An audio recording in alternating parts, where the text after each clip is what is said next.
I can't.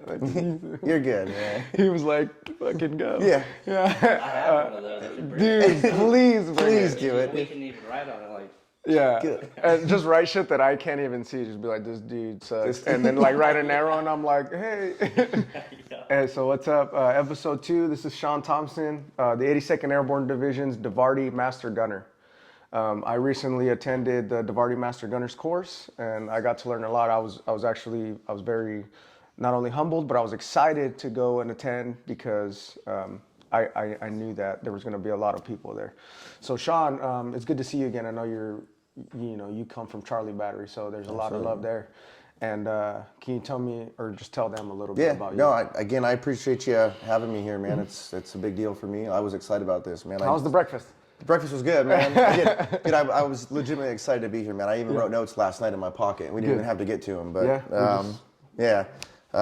no, I didn't grow up in the 82nd, but I did grow up in the 82nd. You know, when it comes to artillery wise, and I got 4 kids, a little brother that lives with me. I've been in the Army 14 years. And I've been in just every position on the gun, right? This experience here has made me grow so much, right? Being a master gunner especially has made me grow so much as far as just how to gain knowledge itself, right? And how to even read our doctrine. You spoke on the master gunner course, right? That's the biggest up and coming thing for us is what came out of that course, and hopefully the formations get to see that with the people that go back to it. I think there's a lot of good coming to us, right? And not just us, but like what we're doing is going to change the Army, I think, because we have the people. It's going to change the craft just because of the things that are in work at DeVarty. Yeah, a lot of people, and not only the 82nd Airborne Division reads the Red Book, but you told us in the course that other divisions also. Yeah, so this was during the course. This conversation came up, with our, cannonball leadership on how, like, why is our Red Book, the 82nd Red Book, why is it not a common thing to all IBCTs? Because we're an IBCT, right? We're an Airborne IBCT, and why can't it be common to all? Because artillery doesn't change. You know what I mean? So that's what we have to look forward to, and the concept is going to be, it's a good concept. Yeah, I'm super excited. I think, like I said, I'm excited to get better.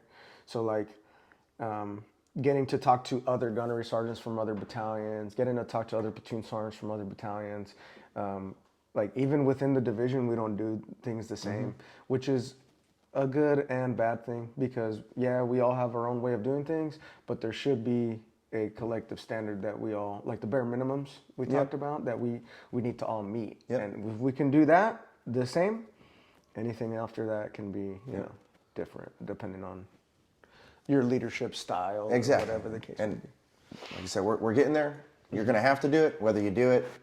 When I mean you, I mean everybody, right? Is going to be up to you.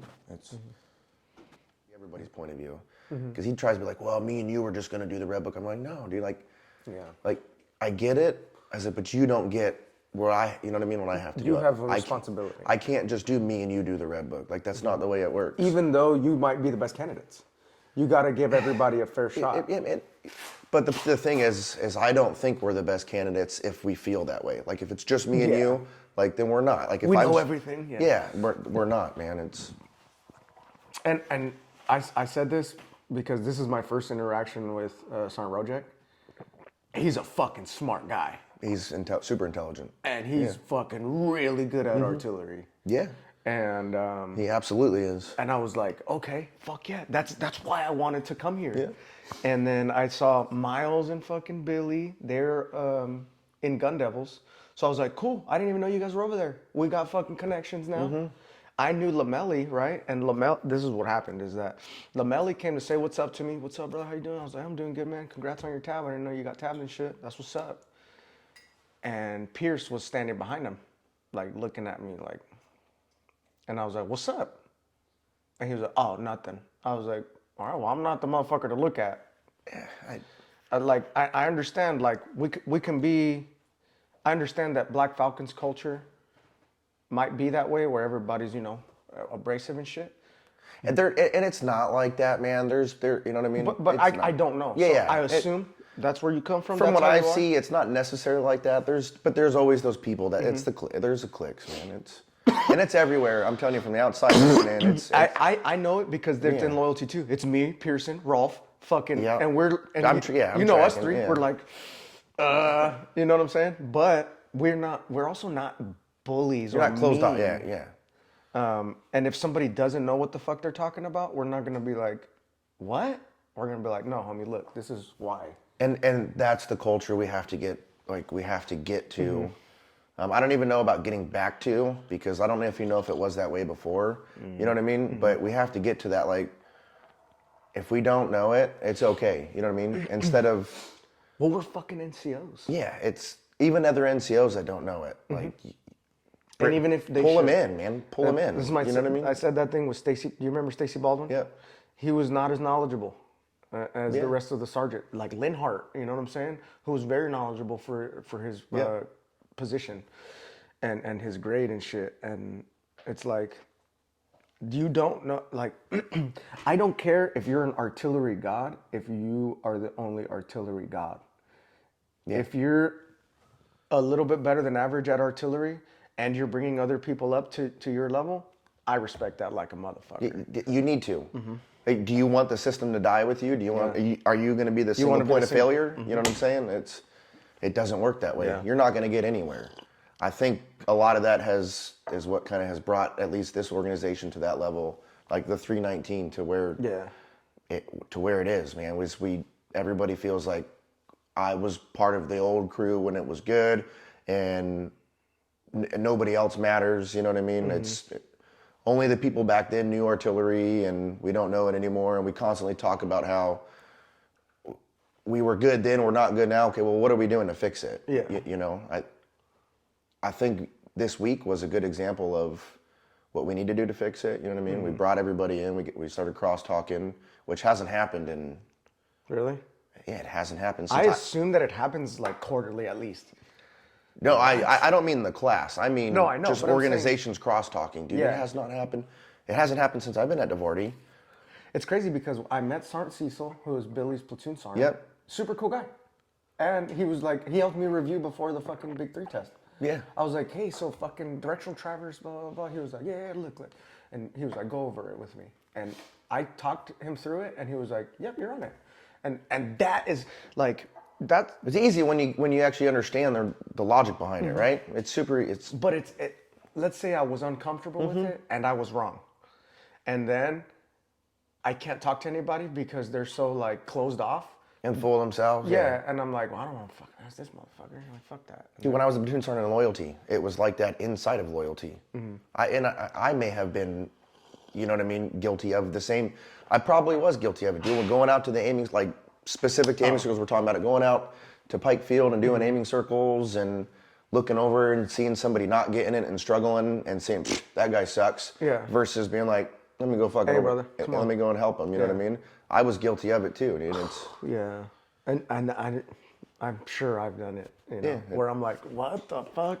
But being aware of that issue is what's fucking important, because like if you're aware that you can catch it, you know, maybe I'm like this motherfucker, and then I'm like, god damn it, hey, come over here, man. Like we're gonna help you out. yeah. You know what I'm saying? That's if you can catch it, that's the goal. Should be the goal anyway, man. It should be. Because I don't want to be like, I don't want to be remembered as like this dude knew everything as that came to his job and blah blah blah. I want to be remembered as like this dude was the best leader in fucking. That's what I want. I as a platoon sergeant, that's what I wanted, man. I didn't want to be. I wasn't trying to be the top. You know what I mean? I don't think I was by any means. It's easy to think that until You had competition though. What's There that? was you were a platoon sergeant at a good time where it was I was platoon sergeant. It was a good time. competition. Yeah, it was like you, Cole. Who else was platoon sergeants? Was Watford back yet? Watford was not back yet. Or not Watford? There wasn't a lot in Bravo Battery competition wise. He had Gallegos, which in Alpha Battery, which was he was a good, and then Alvarado, and they were good platoon sergeants, man. Yeah. From what I understand, they were. You know what I mean? I didn't work with them. Bravo Battery had their issues with their platoon sergeants. Remember the guys? Like, you had guys kept getting fired, and Yeah.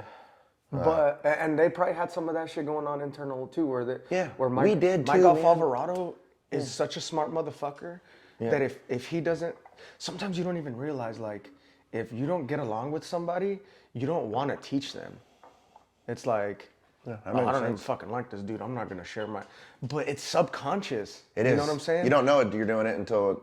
But like I said, if you're aware, you can be like, that's personal shit. I'm a fucking professional. I'm a fucking non-commissioned officer.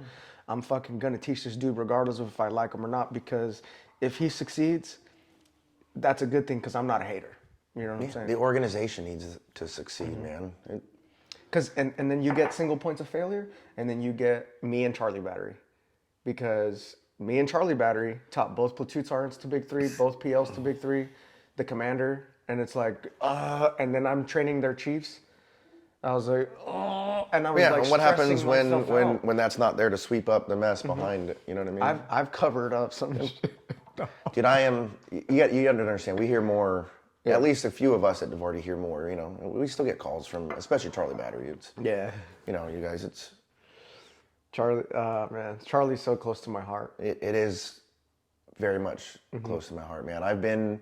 Bravo Battery used to be that way for me. I mean, that's where I grew up as a chief. That's where I learned artillery, dude. I joined the Army in 07, did 2 deployments, freaking, maneuver in Hawaii, and didn't go airborne until 2011. Okay. Yeah.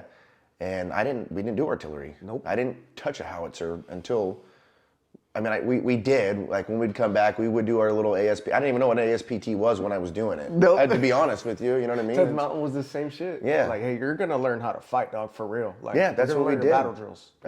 I was like, whoa, wow. Dude, my first platoon sergeant was a Delta, was a 13 Delta.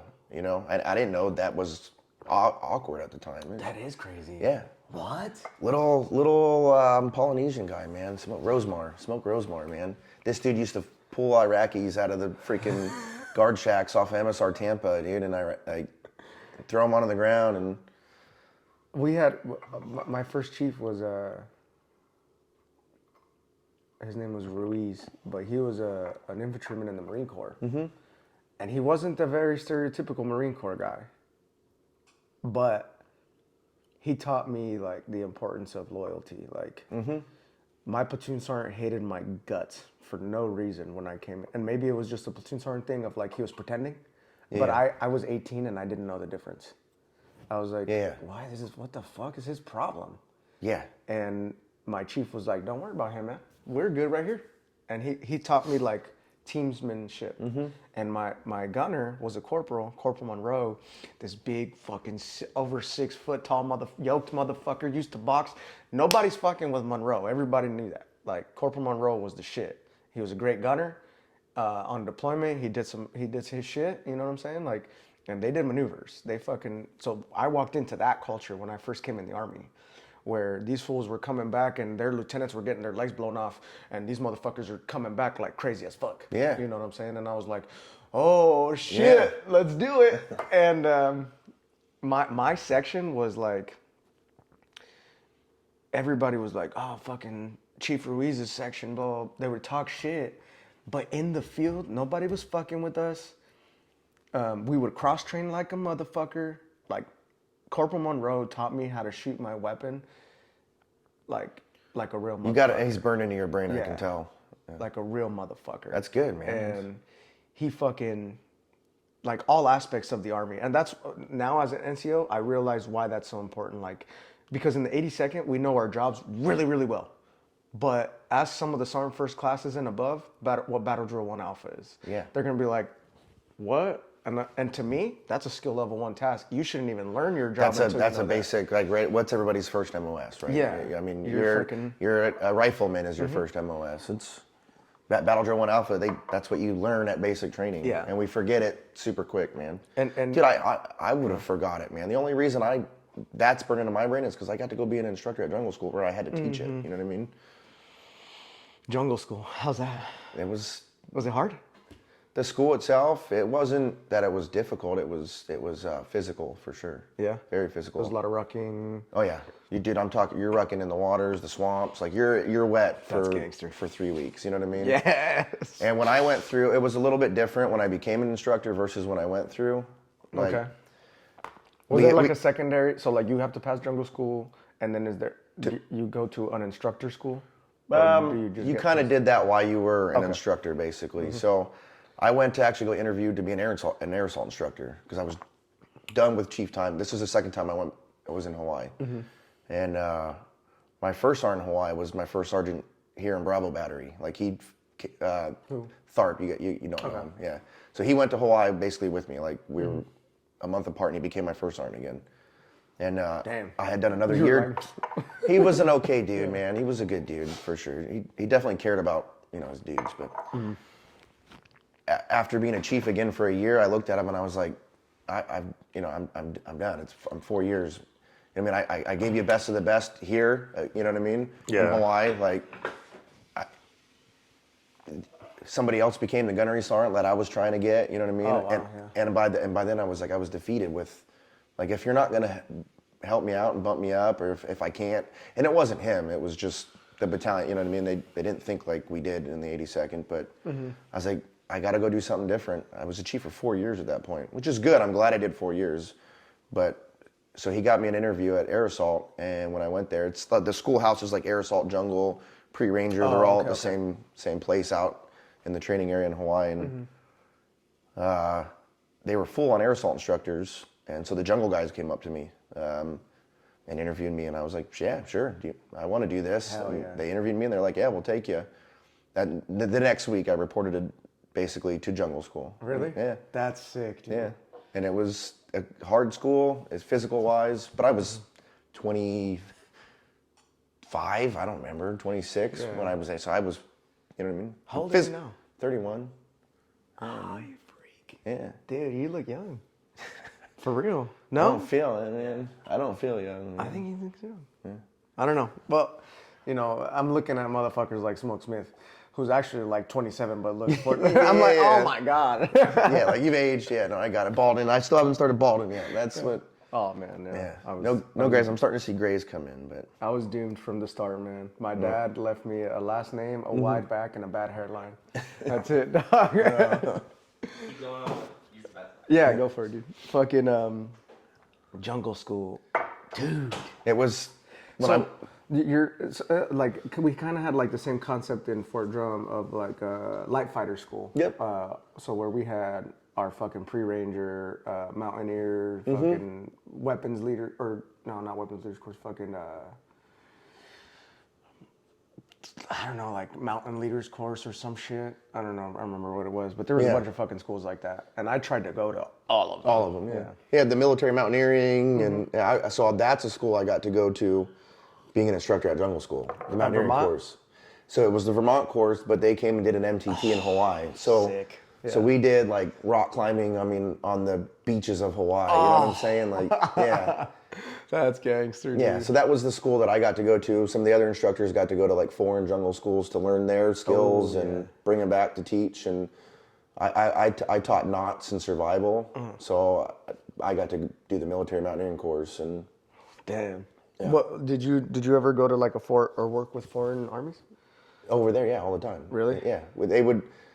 I would assume like. So we had the British jungle school instructors come a couple times and be like guest instructors with us and really teach us. Like, and their jungle school is insane because it's in Brunei, and it's like their jungle school you can actually die in, like in the school. There's like like panthers and shit that I can get you. Like, you know, we're in Hawaii and there's like centipedes. It's, Watch out. Yeah, it's. Dude, they have bugs. Like, you can't sleep on the ground at like other countries' jungle schools. Even the Marine, the USMC jungle school in Okinawa, is like you can die there. Like, they got pit vipers and shit that can bite you. Shit. Yeah. And we were in Hawaii with like the water's cold. You know what I'm saying? Water's cold. Yeah. Ooh, not today, guys. It's a good course for like what we have. When I was there, it was a good course for what we had. I mean, we made it as tough as we could make it, and as professional as we could make it. But. That's tight. Like, I wanted to. My goal right now is to try to get to ARTB and fucking go to Benning, because if I can go be a black hat at Advanced Airborne School at Fort Benning, I can try to get into other schools at Benning. Yeah, absolutely, dude. That's a big deal, man. Being a black hat in my eyes, especially there. Yeah, at the Mecca. Yeah, well, for one, it's people's first view on the Airborne, man. Like, that's where you have to really sell the Airborne. Like, you're taking most people who've never exited an aircraft before and trying to get them comfortable with it, you know what I mean, and then sell it. Yeah. That's a big I remember deal. when I went through Airborne school, I was a sergeant already. So was I. Yeah, I was. I remember being fucking scared. I was Dude. fucking nervous, man. Dude, I remember on my first jump, dude, I was white, like going out the bird, just scared, man. I still get nervous. My jumping. first jump in division, Watford was the battery air, and he was like, "Is your first jump? You know, Watford. Is your first jump in division?" I was like, "Yeah." He was like, "It's a nighttime combat mass tac. Good luck." I was like, "What's that?" Yeah. And then I was like, "Wait." I didn't know the difference or anything. Like, so my first jump in division was a fucking nighttime combat mass tac. I was like, "What the fuck? This is not." That's quite a few people. Right?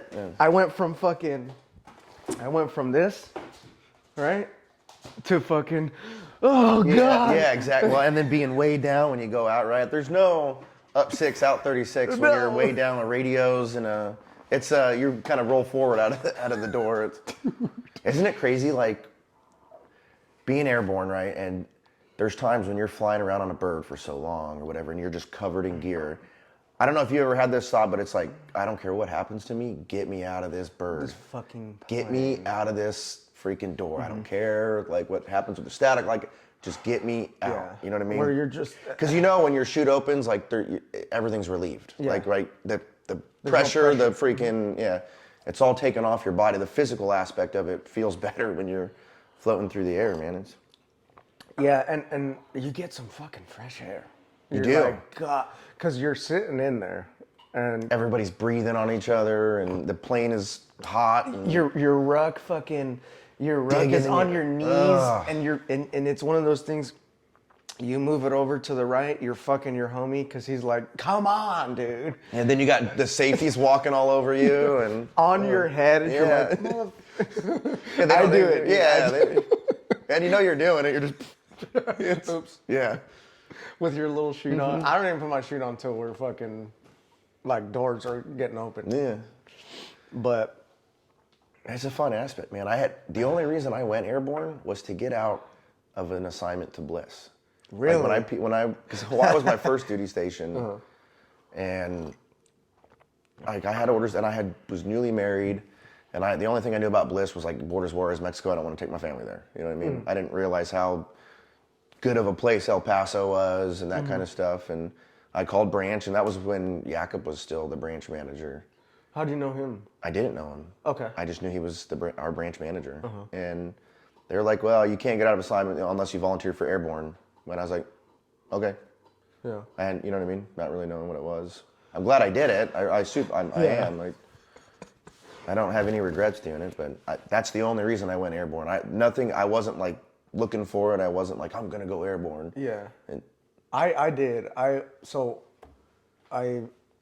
was actually offered airborne school. You know Polito. He was your chief. Yeah. Me and him went to basic training together as well. And they offered us airborne, and he was like, "Yep." And I said no. He went, he was. I was like, no. I didn't really know what it was, or like, I didn't think about it too much. They were like, "Does anybody want to go airborne?" I had no concept of what it was. I was like, Yeah. no. And got through basic training, went to Fort Drum, deployed, came back, and when I came back, I like finished off light fighter school. Like I started it before deployment. I went to a few schools at light fighter school, deployed, came back, went to a few more, and then I was like, well, that's all I could do here. And then my commander, who I went to pre-ranger with, was he was an airborne dude. He was like, you ever thought about like, he was like, you'd fit in like really well in the 82nd. And I was like, what's that? Yeah. That's kind of what I said. The same thing, man. Never, and people, I realized now that I've been in the 82nd that people still don't understand fully. No what it idea. If you haven't seen it or Yeah. lived it, you don't even. The 82nd's just another unit. You know what I mean? And you don't understand is. The cult.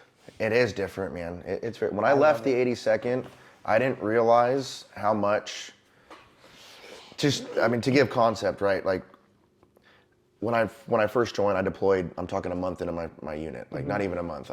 We went downrange for a 15-month deployment, and it was NCOs ran everything. NCOs did everything, and that's where I learned. You talked about loyalty earlier. That's where I learned like loyalty, because we were sucking, dude. It was, you know what I mean? We lived off of Taji on these little JSSs, and you'd be out there for 30 days before you went back and got a refit. There's no showers, kind of thing. And you want to talk about getting close to a group of people, and NCOs really teaching you stuff. Yeah. I didn't realize, and then when I left, we still had that group of people. When we left deployment, we still had that group of people and deployed again, and it was the same thing. Same dudes? Most of them, That's yeah. A couple lit. of them had PCS, but same thing, different platoon sergeant kind of thing. Yeah. And then I came back, and that's when I went literally to Airborne school in Bragg and had that same mentality. You know what I mean, at Bragg, because that wasn't gone yet. Yeah. And I didn't realize how much the world, when I mean the world of the Army, because the Army's the world to me now. I have no idea, you know what I mean? Had changed until I went back to Hawaii, and I saw everything was officer ran. Everything was officer driven. And you couldn't talk to people the way we talk to people here, right? You couldn't be open. You couldn't have, open forums. Like, it's just here, it seems more general to have that. You know what I mean? Yeah. You don't have to ask, and it's not necessarily obviously the book answer, right? Because you're supposed to give, customs and courtesies, but it's just an open forum here. We can go up and shoot the shit, or you know what I mean, talk shit even with officers here. You can, but especially at the platoon level.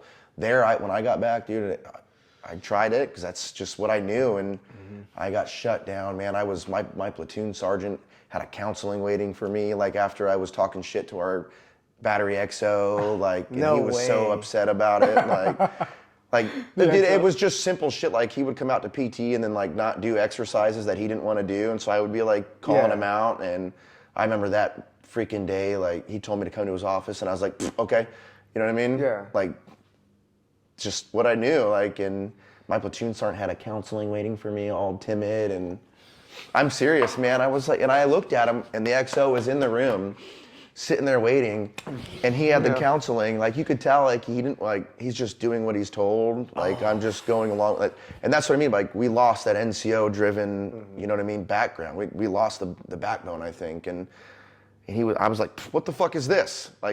I'm not fucking doing that shit. I was just calling, and the XO was in there, and I was like, are you really that upset about just some shit talking? Yeah. And he gets up and he was like, whoa, he's a little guy, dude, man. And I was like, please sit down, please, let's not do this. I don't want to fight you. I'm not a fighter. I don't want to fight you. Just don't come up. Don't come up. But the way he did it was oh, and I was like, okay, this is stupid. Yeah. And then our first sergeant, this was my first interaction. I'm talking 2 weeks at back in Hawaii. And that's where I learned that. How long were you there? The second time? After this, yeah. The whole year before I went to jungle school. Okay, so you were at the unit for a year, jungle school instructor for 2 years? No, a year. A year? Almost a year on And the then dot. came back? And then came back, yeah. The second time I was only in Hawaii for 2 years. Actually, First Sergeant Klein, Davardi, HHP First Sergeant, he was the branch manager and called me and said, hey, you made the list, guess where you're going? He goes, I'll tell you what, he goes, I'll give you an option, Alaska or Bragg. You know what I mean? You're like... He goes, you're a 5 whiskey, dude, you're going Airborne. Yeah. Again, I was like, I'll go back to Bragg. Yeah. I mean, my wife knew it, we knew it, we still had our friends here. Yeah. So when First Sergeant Klein was the branch manager, it's funny you said that, because the first time I called him, it was fucking 2016 maybe. Yeah. And everybody hated my guts at Bragg. I didn't know why, so my first interaction at Bragg was fucking First Sergeant Jackson. He's a scary dude to be your first interaction, man. But I came from, like I said, those guys at Fort Drum, Corporal Monroe, that you're fucking, your shit, nobody's fucking with you. So I came to the unit, and I had just graduated pre-ranger school. First Sergeant Jackson calls me to his office, and he was like, what do you want to do? And I was like, here's my pre-ranger graduation thing, and here's the letter of recommendation that the RIs wrote from there. I'd like to go to ranger school immediately. And he was like, you ain't no jump master. I was like, what the fuck is that? Yeah. And whatever. He was like, you gotta go to jump master school, blah, blah, blah. That day was an org day. So he's in this baby blue Sean John sweatsuit. I was like, this is my first sergeant, man. Oh my God.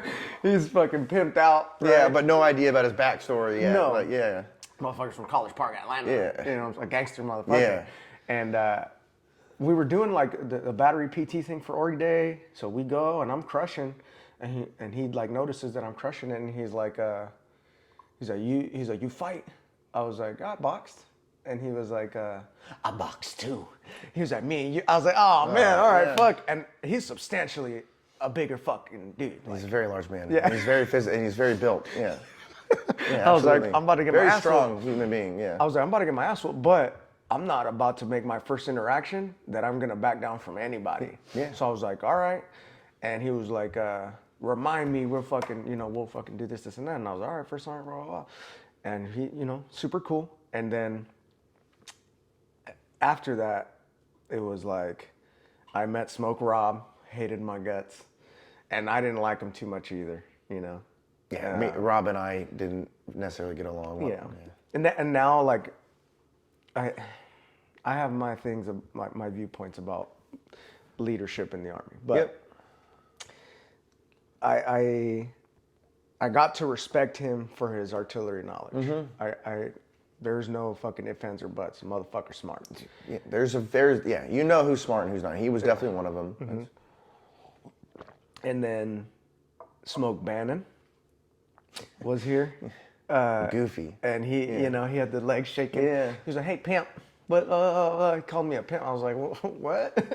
And he was like trying to yell at me. And I wasn't like fazed by his yelling. Like, I don't mind getting yelled at. Yeah. And he's like, motherfucker, well, who the fuck you think you are around this let me see your NCO yards. And I stood up and I went to parade rest. And he was like, well, you're fucking like bucking up on me and shit, blah, blah. I was like, Sergeant, I'm not bucking up on you. I was like, but I'm also, you don't want to like do this. Yeah. Like, I fight for real. And he was like, let me see your NCO. Kind of changed the subject. I was like, all right, I'm just letting you know, like, whatever. And Smoke Mac walks by. What the fuck was his name? Oh, God. McWilliams. Smoke McWilliams. He went to 173rd. Yeah, I don't know him personally, but I know. Great fucking platoon sergeant. One of the best. And he walks by as Smoke Bannon's yelling at me and goes, hey, you're a first platoon. Leave him alone, Bannon. And he gave me my papers and left. And I was like, that's my platoon sergeant. Thank God, dude, it's not this guy. Because I knew that those two were the two platoon sergeants. I was like, thank God. They clearly didn't get along with each other. No, Yeah. hated each other's guts. Yeah, and anyway, he was like, my bad. And be a good leader as well. Like, Yeah. you know what I'm saying? I agree. I think I know where you're going with this, and I would just say, like, if I'm up in front of a platoon or a battery, I personally want to set an example on not just the artillery stuff, but, you know what I mean? Yeah, the everything. physical aspect of it too, man. I do. We should be, like, because I remember when I came in as a private, I looked to my leadership for everything. They were subject matter experts on my life. Yeah. There was nothing that they hadn't been through, couldn't teach me. And my NCOs were fucking on point with everything. If I needed to learn fucking movement and maneuvers, formations and order of movements, I'm going to this guy, this NCO. If I need to learn artillery, I'm going to this NCO. If I need to, you know what I'm saying? And everybody was really well-rounded. And there was nothing that they could teach me, or that they couldn't teach me about anything that was important to me at the time. One of my section chiefs, Sergeant Minus, he taught me how to be a better fucking husband. Like, that's how, like, you know what I mean? Like, that's how much trust and, like, importance it was for me to, or it is to be a non-commissioned officer. That's how much effect you have on somebody. I was a private, and he taught me how to be a better man and a better husband. My other chief taught me how to be a better soldier. I had chiefs that taught me how to be a better leader because they weren't good leaders. And it's like, okay, I got to step up, you know? Yeah, that's good that you had that, man. Yeah. And so I had really great ones and really bad ones. And then luckily, I didn't just have, like, some of these guys, their first interaction with fucking the Army is a bad leader, and then the rest of the 3 years is fucked up because of that first interaction. Yeah. Now you. Yeah, you're that first. You paint the picture for when somebody comes, man. And we've seen it all the time in Charlie Battery, man. Like, guys will come in and they'll get. I mean, I saw it as a platoon sergeant with other people. You know what I mean? Like, especially before I took the platoon, man, where you paint a bad picture. You know, somebody does something messed up. They get in trouble and you destroy them. Yeah. You know what I mean? You don't have to do that every time, man. You could build somebody up who's very young. Dude, when I was 18 years old, I wasn't ready to be a man in the Army, you know what I mean? I was 130 pound, thought I was a little punk. Like, I thought I was cool from the streets of Arizona where there was no streets, you know what I mean? Like, it's... You want lemonade? I'm good, man. I'm good. Appreciate it. But people need to grow, man. And it takes somebody to grow, man, to help them grow. And I think that's what we were missing, or that's what I was missing when I first got to the 82nd, is that maybe I wasn't I had to play catch up. I'm the first person to admit I wasn't the best person for the job when I first came to Fort Bragg. I was so focused on being more of a tactical leader in the point of maneuvering than I was an artilleryman. I have that kind of thing as far as like being a leader to guys, right? I was so focused on being an artilleryman that I didn't focus on dudes' personal lives and their growth. And I was just like, get on the fucking gun. That was me. You know what I'm saying? Yeah. And that was me all the time. It took me a long time to figure out. I was like, hey, you know what I mean? I need to be I want to say buddy because I want to be their buddy. I want to be someone they can come to, not fucking, Sergeant Thompson. Fuck him. We know how he's gonna be. Because I was like that as a sergeant. When I got promoted to sergeant, dude, I was what I thought it was. You know what I mean? Being a dog, man. Being aggressive. That's what I thought was the right way. Because that's what and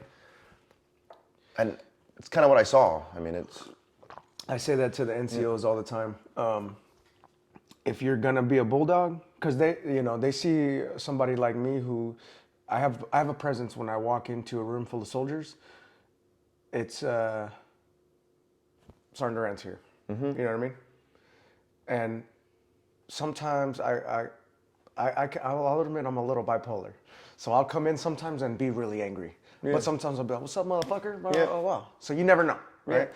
And I don't do that on purpose. I'm just actually bipolar. Yeah, I got you. Yeah. But what I tell NCOs all the time is, if you're going to break a soldier down, you better know how to build him back up. Because you're half-assing your job at that point. Yeah. If you're gonna be a bulldog and yell and smoke motherfuckers and that's what you want to be an NCO for, that's great.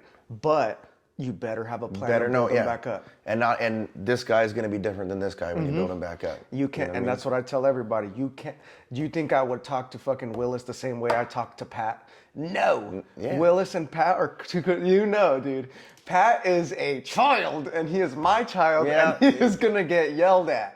Willis, I need to pull him aside and be like, look, motherfucker. Yeah, look, idiot. You're a grown man. Yeah. What the fuck, And he can handle it. He can take that. Yeah. Yeah, got it. And that's what took me the longest to learn. Coming up as like a section chief, or like a sergeant staff, you know what I mean? It took me that everybody's different. It takes somebody, I treated everybody the same way. Dude, you can ask a guy that's here, and he may get upset if if saying his name at Lamson, dude. He was a brand new soldier, dude, and he standard, regular, brand new guy, screwing up shit. And I used to wreck him, dude. Like, wreck that poor kid, man. I don't mean... Yeah, just... And, I mean, he's a section chief now, but, like, when I go back and look, I'm like, I could have handled that different, you know what I mean? Knowing what I know now and growing, where I've come, I could have definitely handled that guy different, dude. Growth is a motherfucker. Yeah. And, like... to your point, we were talking about this the other day, being a section chief for longer than 2 years. I wholeheartely believe that. Dude. Yeah. That's something you won't change my mind on. I mean, you could say that about being a platoon sergeant too. You know what I'm saying? We're so focused on the next job because we've come so wrapped around KD and I want the next. Dude, I was guilty of it too. When I left being a platoon sergeant, I was like, I'm done. I'm ready to go. And you don't know until you're gone. It's like every single thing, man. You don't know until it's over. Yeah. You know what I mean?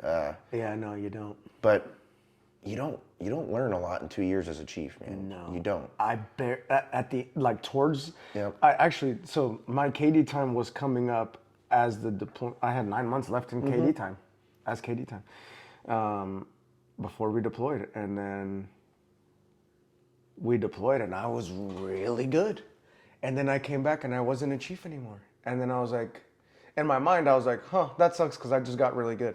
Oh well. Yeah. That was quick. Yeah. And I fucking went to be the gunny. But if there was a forcing function where it was like, I have 2 more years, and then it gets really competitive because now. And it does, man. I was blessed to have that. I didn't know it at the time, but it wasn't like, I don't know, maybe it was just the atmosphere that we created, but like my group of chiefs was Kastner, Rojek, Lily, like Kastner, he's a funny dude. It was fun being chiefs with these guys, man. But we were never like, oh, I'm next gunny. Like we never even thought of it, dude. Yeah. It wasn't even didn't get brought up. Nobody. Nope. We loved what we did, man, and nobody was like, I'm done being a chief. That never happened. It never came up. It was just, I'm here until I'm here, until they say, you know what I mean? Yep. And, we're day by day. and then I got to PCS and be a chief on a different piece, you know what I mean? Yeah, 119 or 777. But it's not just that aspect of it. You need time to learn the job, but you need time to see different groups of people come through your formations, through your rank, you know what I mean? In 2 years, you're going to have generally the same crew, if not the same people in the battery that just cycle through the sections. Yeah. But you're not really seeing different people come from different cultures until you... And that's the thing is, you would have, like, I know I affected my section, but when I came back, if I would have been a chief for 2 more years, I would have had completely new people, and I would have affected a whole nother section. And I would have affected them better because now I learned from the first section, like, that I had. So it's like, okay, the goons, you know, we got after it towards the end, and then like when whoever was in my section, we got the ball rolling, and you know, there was and my mind had always had like a building block of leadership of where I wanted to, the level of camaraderie I wanted to get to. And deployment was the culminating event for me. Yeah. To be like, before deployment, I need to have complete camaraderie, trust. I need to be on my A game. Yeah. Everything. That's what me and you think a lot of the same in that kind of sense, man. And we talked about that even when we were in the battery together, dude. Because that's what I wanted to build, you know what I mean? And I felt super destroyed, like right before we deployed, when like the platoons in a sense got ripped apart because we all scattered, you know, inside the battery, but like I didn't have my guys that I had built that with. Like, and I did have my guys. I'm not trying to take that away from, you know, who I went with. I just, in general, we each built good platoons, man. Like we did, and it just got so separated when we were downrange, dude. Like I lost touch with my platoon, you know what I mean? Because of the situation in general. It's the deployment, the mission set. And I felt grown apart from people. Like there was things in my platoon that I never got to fix / build off of. And I'll tell you, like the biggest one I regret is my relationship with Palmer, the FDC, dude. Like I was so focused on my gun chiefs as a platoon sergeant, I never really, and I knew the importance of FDC, but I never really focused on it, dude. And I knew that like really had a thing in our platoon, man. I could tell like every time he was in the office that we weren't clicking, you know what I mean? And that was because he was such a good FDC chief, man, and I never gave him that. Yeah. That's the thing that since I've been a gunner sergeant, and I'm lucky to have Sergeant Marchese as the fucking chief because he's so fucking smart. He came up with Palmer, Murphy, fucking Davis, you know, all those guys. And I'm so lucky to have him because I can go up to him and learn from him. Yeah. And that's what I want to get to before I become a platoon sergeant is I hear it every time from every platoon sergeant. Man, like I wish I knew FDC more, blah, blah, blah, FTC, because we do get so focused on the gun chief because that's our level of expertise. We want to give them as much as we can, but we don't know these guys too much. They're just our, like, it's one enablers. I mean, They are the enablers, but they're the enablers. I mean, you know what I mean? Yeah, they talk to the observer. They fucking. They're the fires. I mean, it's the fire direction center. Yeah. It's the control center, right? That's your command center for your platoon, man. And they're not even organic to platoons. They're not. That's you know crazy. What I mean? Yeah, they don't even work for the platoon. And I don't even think of it like that because I know we don't either. It's they're in the platoon. That's not what I'm getting at. But like, the gunny they're thing the is ones the same who thing. like that's your command center for your right. It's when it's a battery operations. Where is the BOC, dude? You know what I'm saying? Where's it's the FDC. It's We talked about BOC operations during JRTC, and I have all the notes that we got from our OCs. Yeah. I got all of them because that JRTC rotation was really special to me. Not only like did I get a glimpse of the platoon sergeant life. Unfortunately, Smoke Underwood got hurt, but I was the gunny for the battery. Yep. So I had a lot of responsibility. Yeah, you do. And then the Chiefs were, and the defense and everything. And so, and on top of all the responsibility I had, the OCs I super respected because one of them was Sergeant First Class Bowles, who was with me in Fort Drum.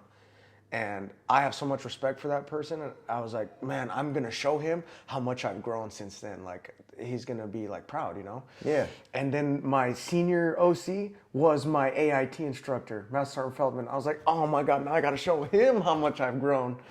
And that's one thing. I think that is what's helped me so much in my career is to be, like, I come off as, like, arrogant to some people, but I'm humble enough to want to learn, and I do have personal relationships with people where I'm like, this person knew me at this time, and I've grown, and I'm gonna show them how much I've grown, and I hope that they think of me in a positive way, like, oh man, this guy's really grown, like, and that's the way I thought of it at JRTC, and I'm taking all those notes, and they're like etched in my fucking brain, and so that when I take a platoon, I'm not gonna make the same mistakes. Like, I'm not gonna learn things the hard way. Like you're saying, your FDC that you wish you would have had a better relationship. Yeah.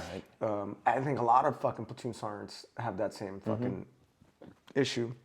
And then I also want to build great soldiers, not just great artillerymen. And I want my platoon to be like how my platoon was when we were deployed. Me, Palmer, Smoke Rolfe, fucking Lieutenant Smith, and like our sections, we were so close. It's not like that. We didn't even call ourselves a platoon. Like, it wasn't the goon platoon. It was the goon tribe. Yeah. Because it was like a makeshift platoon. Yeah. And we got so close together because of Farah and because of like everything that we went through. That is now the standard. It's crazy that Farah like does that. Builds man. teams. It did. When I went to Farah, like that wasn't my crew. Right? That was I told you how nervous I was going there because I didn't know what they thought of me. I thought some of those guys disliked me, so I was nervous going there. Or they were all first platoon guys. Yeah, yeah, all of them were, and they welcomed me with open arms, dude. And we became a freaking tight knit group, man. Like, and it was cool going there because I didn't have to tell those guys anything, man. Like, I didn't have to get on their asses. I didn't have to wake them up in the mornings to go. You know what I mean? I became a crew member again, like with that crew, and it was so cool, man. It was the FDC, everything over there was such a cool environment to be in. Yeah, with that's those guys. that's how our fucking shit was because I didn't like the way I structured the section and the way I tried to structure like the goons, like all of us, was that none of us were above one another. We just have different responsibilities. Yeah. So like I very rarely yelled at these guys, like, and Pat might disagree, but I had my moments obviously, but there was I can probably count on one hand how many times I yelled or even got upset at these guys because we were all like on an equal playing field and everybody had like, yeah, I'm the chief and whatever, but my responsibility to the team is to verify this, this, and this. Yeah. Your responsibility to the team is this. The team was always more important than the one, and that's what 100%. That's what we got across. Dude, I don't think I ever had to like yell or get on them at all, man. I mean, I had Dennis there, Horner, natural born leader kind of thing. You know what I mean? Like that crew was like when I was in Dwyer, the dynamics were different. Crew just as good, different crew. You know what I mean? The dynamics were different. I was like the leader, not one just for the crew, but like I was politicking to try and get us to shoot artillery with our Cav counterparts, and so it was just a completely different dynamic. Nothing like good crew there too, man. I had Warchan and all those guys. So like that's how it was. Is like I think the ODA team that was in for all when I was there. I don't think they allowed us to build the trust to shoot artillery. But when the new ones came in and you guys were there, they allowed that trust to start. Dude, they did. They let us sell to them. You know what I mean? Like, hey, what can you do for us? And we were like, hey, this is what we can do. This is what we can't do based on where you're operating. You know what I mean? I can't give you HE here because of how close you are to other buildings, kind of thing. And it worked out so well that there was like a 2-week string where we were taking incoming where they were hitting fob, like on fob. I mean, one time it hit an Osprey, blew a hole into the Osprey and hit the female surgeon that was on board. And it was that day they let us, like the ODA commander came running out to us and gave the FDC the grid and was like, we're not even waiting for ISR, shoot. Yeah. Shoot until, you know what I mean? Fuck them. Yeah. And they let us shoot, man, and then it stopped. It's crazy how that works.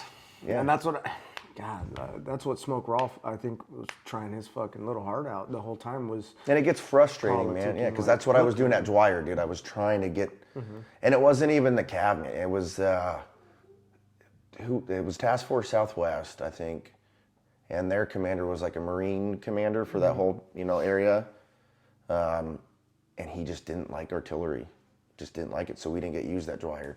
We popped some aluminum rounds that night. That's crazy. Yeah, and we shot a registration once. You know what I mean? That's like I don't understand. Like I understand like the most important fucking thing is fucking boots on ground, 100%.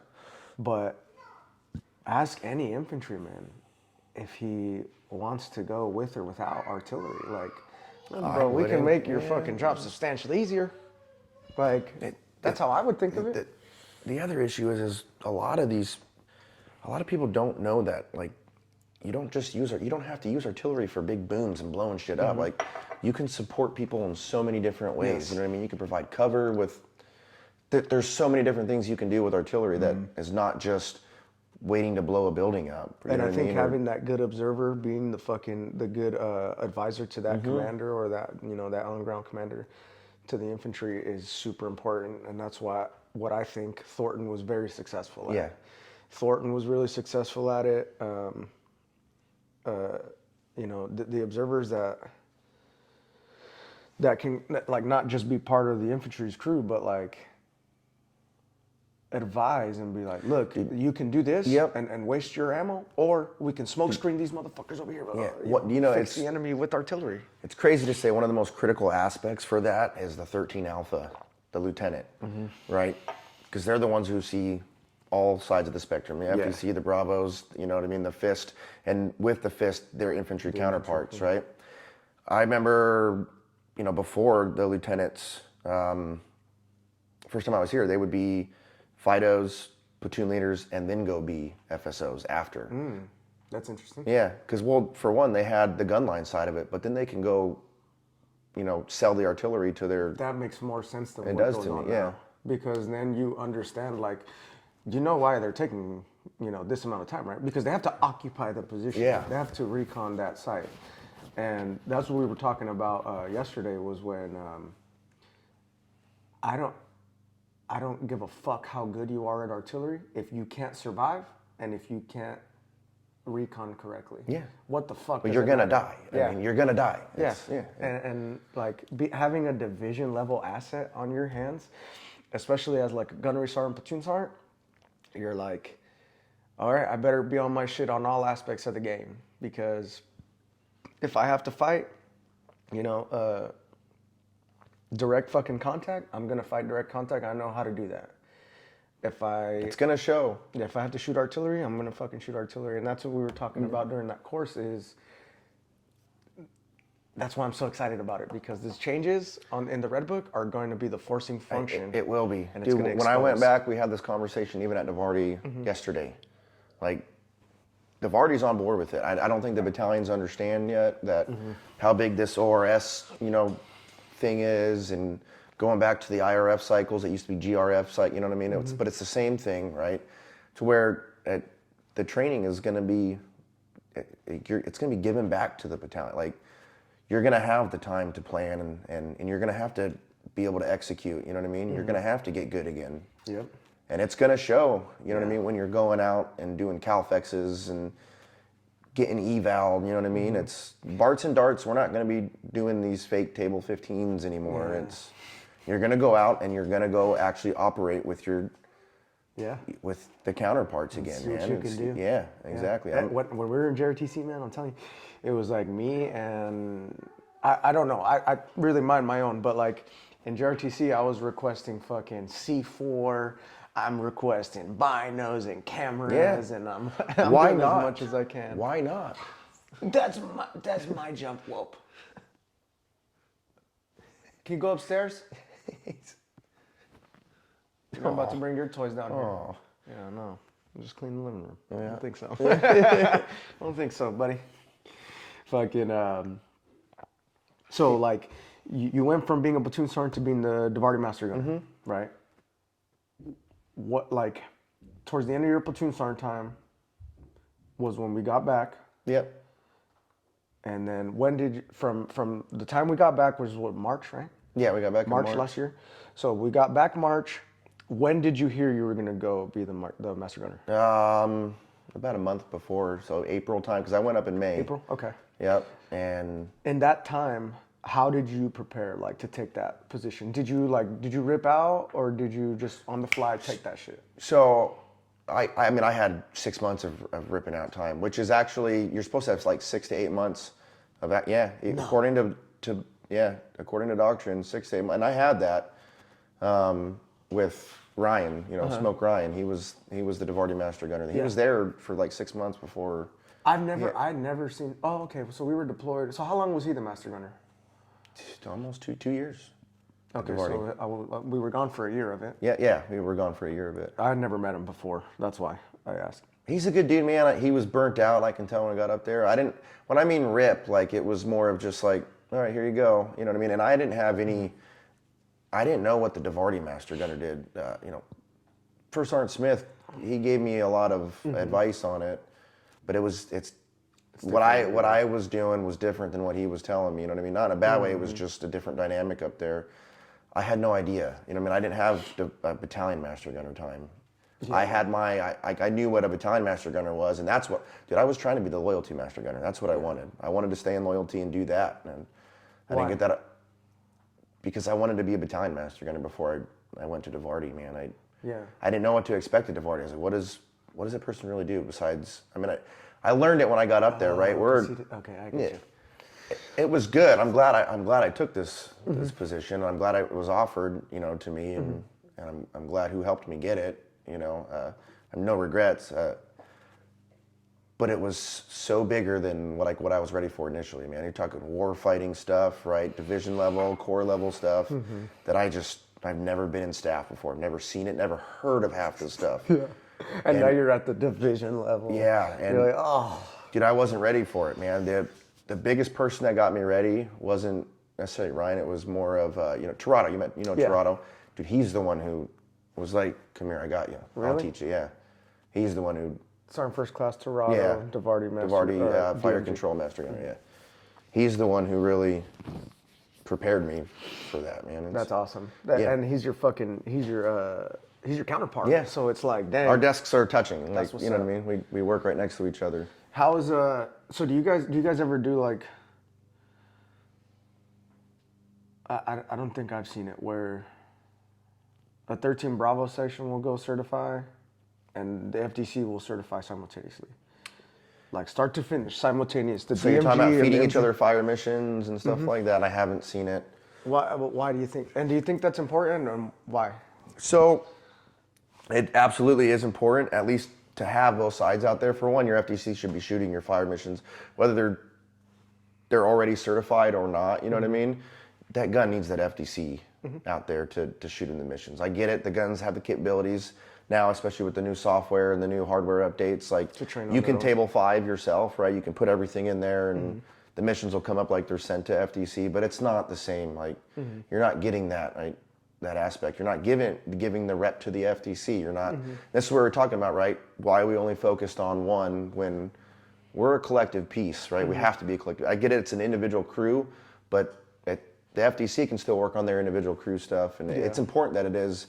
That's going to be part of the red book. You have to have your FTC out there, the new one, to certify. At least to shoot you the missions. I want it to come from the FTC. So, for one, it's an evaluation. It's not just an evaluation on the people, but your equipment as well. Right? If it's broken, it's broken. You can't fix it. If you can't get your systems to talk, then you're not painting a picture of what's what you can really give downrange, right? And like a problem I see with that is like, oh, my gun's fucked. I got to certify next week. I'm just gonna use this person's gun. It is. Yeah. Like what? No, dude. When I was a fucking chief, I was embarrassed to like have to ask somebody for help on my gun because I was like, no, I'm gonna try and do everything in my power to fix it. And you can ask Palmer, but if I was troubleshooting, he knew that I was doing everything in my power before I even called him on the radio. If I did call him, I was, hey, shoot me a test real quick, boom, boom, and I was like, okay, and I wouldn't fuck with him at all. And I made sure all my fucking T's were fucking crossed and I's were dotted before I hit up FTC. Because if I'm coming at Palmer, who is a very knowledgeable dude, I'm gonna have my shit on point. Yeah, and absolutely. I'm not gonna embarrass myself professionally. Like, No, it's even with that, dude. Sometimes you just can't fix shit. You know what I mean. But you have to do everything you can. And if you don't have that equipment, just fix it before you go out and certify. Like that. I know that's a terrible thing to concept because we're so used to. okay. He's getting more social, right? Yeah, that's he's good. waking up. What's up, dude? Say hi. Hi, I'm Sean. What's your name? Bear. Bear. Hey, Bear. Andrew, right? Here you go. Go. But He genuinely thinks his name is Bear. I can tell. Yeah, that's good though, man. I think it's funny. Like it came about so subtly too. Like he was when he was like learning how to crawl, he was wearing a shirt that said "Little Bear" on it, and he was like crawling. And I thought it was funny because he would like bump into things with his head. I was like, this dude's an actual bear. That's hilarious. And I started calling him that, and then we just never stopped calling him that. Yeah. It's fucking. We have our little nicknames. I call mine like Rybug is my son. Especially if you can focus on yourself for a little while, man. Yeah. You know who I got into running with big time? That was Horner when we got to Farrar. Like I started running He was running. Yeah. Yeah, Dwyer. When I had that track, I had the engineers come out and build a track around Dwyer, like so we can run on or flatten out really? the.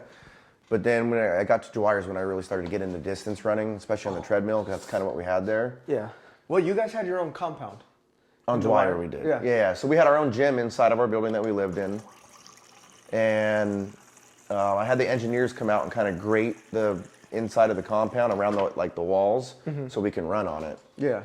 Was it gravel? It was gravel and dirt. gravelly? Yeah. I kind of made them flatten it out, you know what I mean? And not all gravel so we can actually run on it. And it being good, I've ran my whole career, but that's when I started getting into running again. And then when I got to Farrar, we set up the treadmill that the battery sent out to us. And I started doing like 10 miles on the treadmill. Yeah. I hated the battery when we were deployed. I know. We got all the good shit, man. Like No, it wasn't even that. It was like they gave us good shit. Like they sent us wood. Yeah, to but build we like things. yeah. And like I was like I remember telling First Sergeant, I don't give a fuck about this wood or this fucking makeshift mattress that you sent. This newspaper ass mattress. Yeah. I want fucking my mail. And Yeah, he was well, like, He was like, you didn't get no mail. You know, first time. Yeah. I was like, I know I got mail. And I don't know. I remember Captain Rivera sending us the little hand warmer things. Yeah. And I sent them back. I was like, nope, send them back because I don't want this. I want my mail. It's summer, dude. Like, it was summer. Like, here, give me the... Yeah, you were there in the summer. It's Yeah. my hand warmers. Like, I was like, you got time to send me all this dude, it was shit. funny with those two, man. Like, we had a good dynamic in the Yeah. battery with those two. It was... Yeah, because, and you know why? So Captain Rivera, mother and father were non-commissioned officers. And First Sergeant Smith is a strong non-commissioned officer. Yeah, absolutely. And it's like, dang, that you didn't even know how lucky we were. I had no idea. Well, I've always had strong first sergeants. I haven't. I've had one or Well, two. we did. I mean, there was one previous to... And, yeah. Not always, but Yeah. most of the time I've had strong non-commissioned officers. So that's norm for me. Like, okay, we do this shit, the NCO. Wait, that's because, because it's not the infantry world. In artillery, we are the subject matter experts. The lieutenants go from FDO to FSO to And they do it very quick PO. now. Yeah, it's insane. Sometimes it's not even a year in position, and they're... I can't even, like, me and... That's crazy to me, man. That's yeah. wacky to me that it's... Me and Lieutenant Mathna have a great dynamic, just NCO officer. But some people, I can see where the forcing function is not to be better. The forcing function is to get green in whatever the task may be. And that creates fucking, that creates the friction between the officers and the non-commissioned officers because the officers are getting pressed and they can't talk to their superiors how we can. Like, because we're so real with each other that we can be like, First Sergeant, God damn it, I'm not fucking doing that, right? This is my fucking platoon or whatever. We have that... I have generally seen that dynamic here Yeah. since I've been here. Like, But officers do not do that. I know for a fact, like, officers in my battalion are like, I won't say scared, but are more cautious of how they talk to their, and most of them are right, the lieutenants, to want to say something, but they don't. Yeah. Because their career's on the line, or they might be, whatever. And I'm like, and what I we're try to, that's that. So we're so afraid to, it's... and what I try and get across is, okay, are you in the Army to climb the ladder, or are you in the Army to lead troopers? Yeah, why did you join? You know what I'm saying? Because if you're worried so much about this, that this does not matter anymore, you shouldn't be here. 100%. if you don't We have talked the about this personal in the courage- class, right? Yeah, We talked personal about this is where we have to not be afraid to stand up and, in the right way, right? Obviously, because that's a battle that in order to win, you have to do it you have to do it the right way. But Yeah, I've learned that because this motherfucker. I've learned that because my point sometimes gets lost because of my attitude, and sometimes, and I've learned that with throughout my career, and I think I'm starting to get better at it now, which is probably wrong, but people are only going to see what they want to see. yeah, You know what I'm saying? And if you give them something else to see, they're gonna choose that. they're gonna choose what sticks, what makes the bigger impact on them. Somebody yelling at Come here. my face, or Hi, baby. hi, This is my friend. I'm Sean. What's your name? Aubrey? Aubrey. That's a very beautiful Nice name. hair. I was trying to fix it. I know. What's up? What are you doing? You hungry? Thirsty? Hungry? Get you one of those peanut butter crackers from right there, and then go upstairs and I'll make you breakfast right now, okay?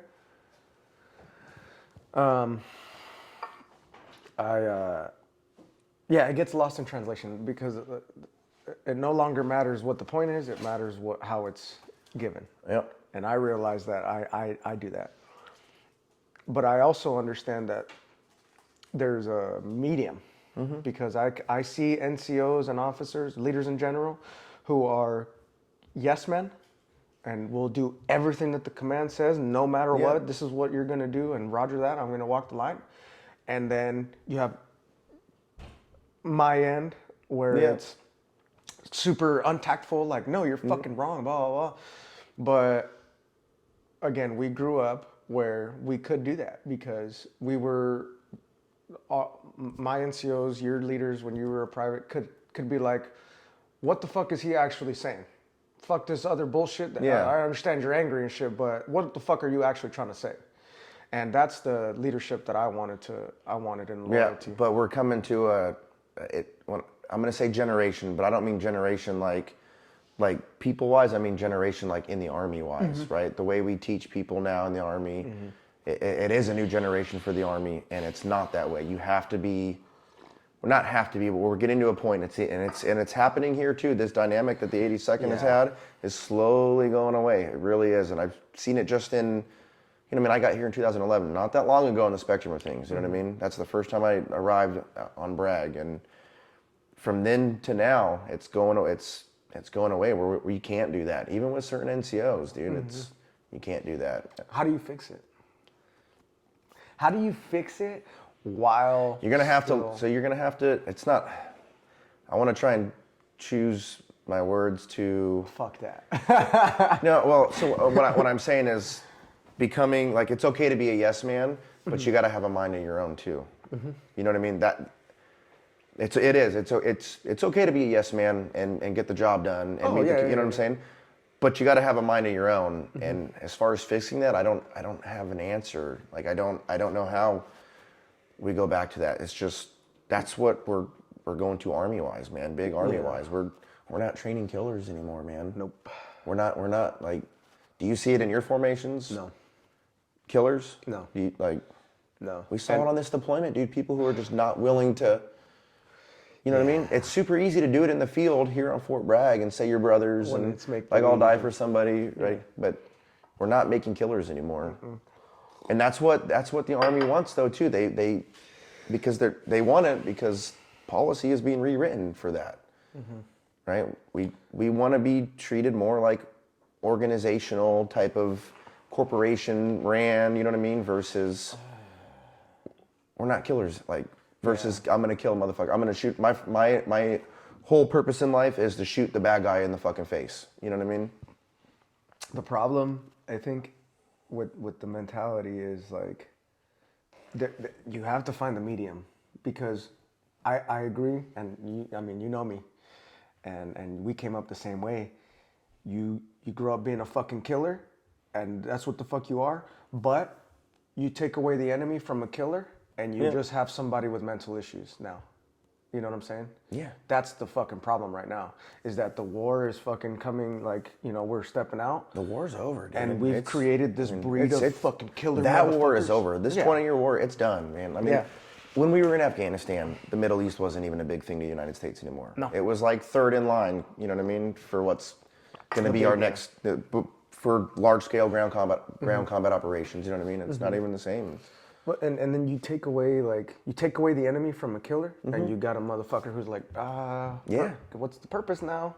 Why Exactly. And then you throw all this new shit at them, and This is a transitional period, And this next fight that we may or may not get into, right? This next big threat that's huge on the Army's eyes right now. Like, you're gonna need killers again. Yeah. And it's gonna be a different war that we haven't seen. Like, it's not gonna be the same war in the Middle East. It's gonna be different, man. It might be more brutal. Yeah, Like I think so. with the people that it is. I mean, you're not talking about Smart motherfuckers here. I mean, yeah, you're not.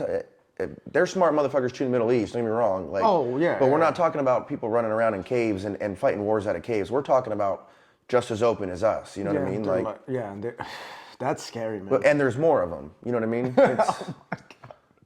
It's, so you're gonna need killers again. Like, and you're gonna need That's what I'm saying is like, we need to find that medium because you're gonna have the killers without a fucking enemy, and you're gonna have the corporation men.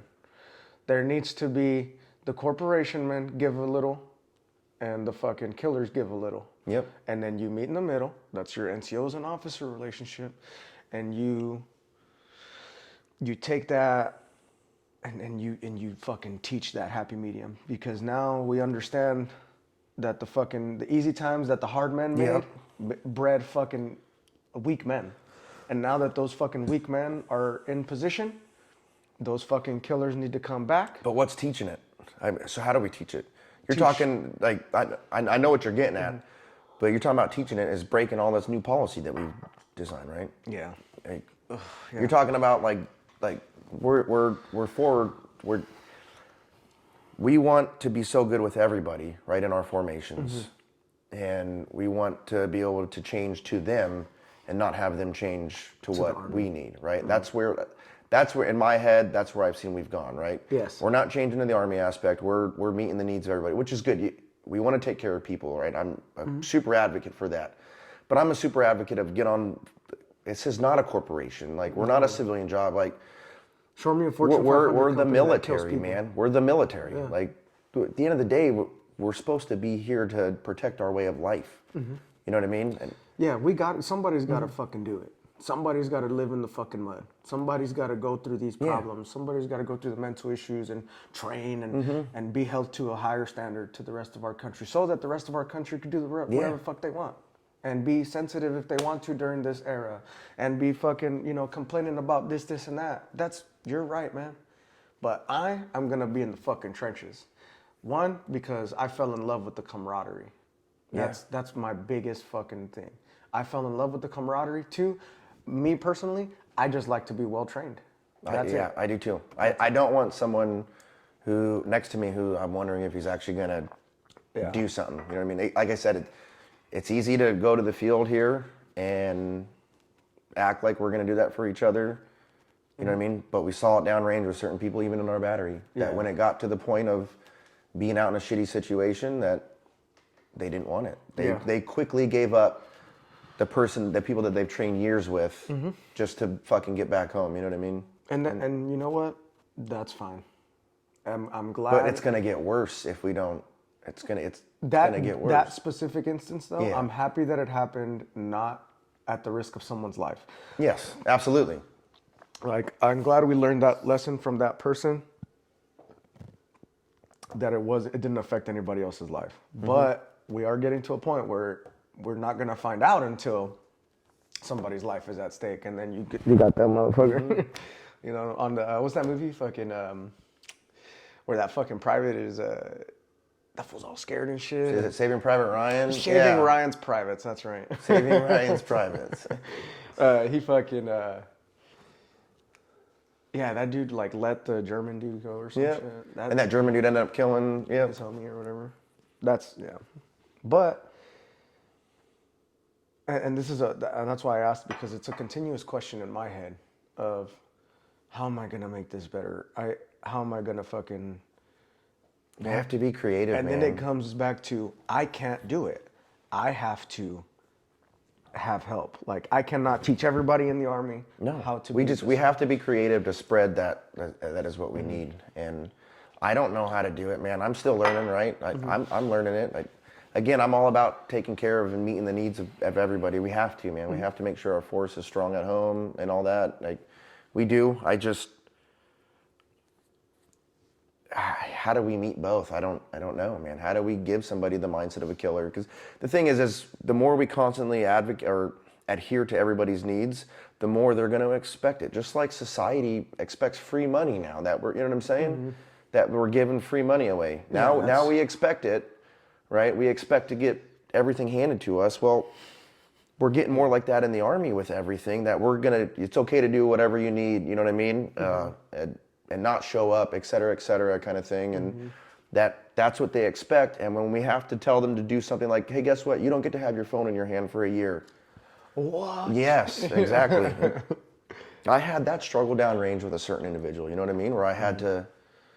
We didn't. I had to literally take a phone away from somebody. Dude.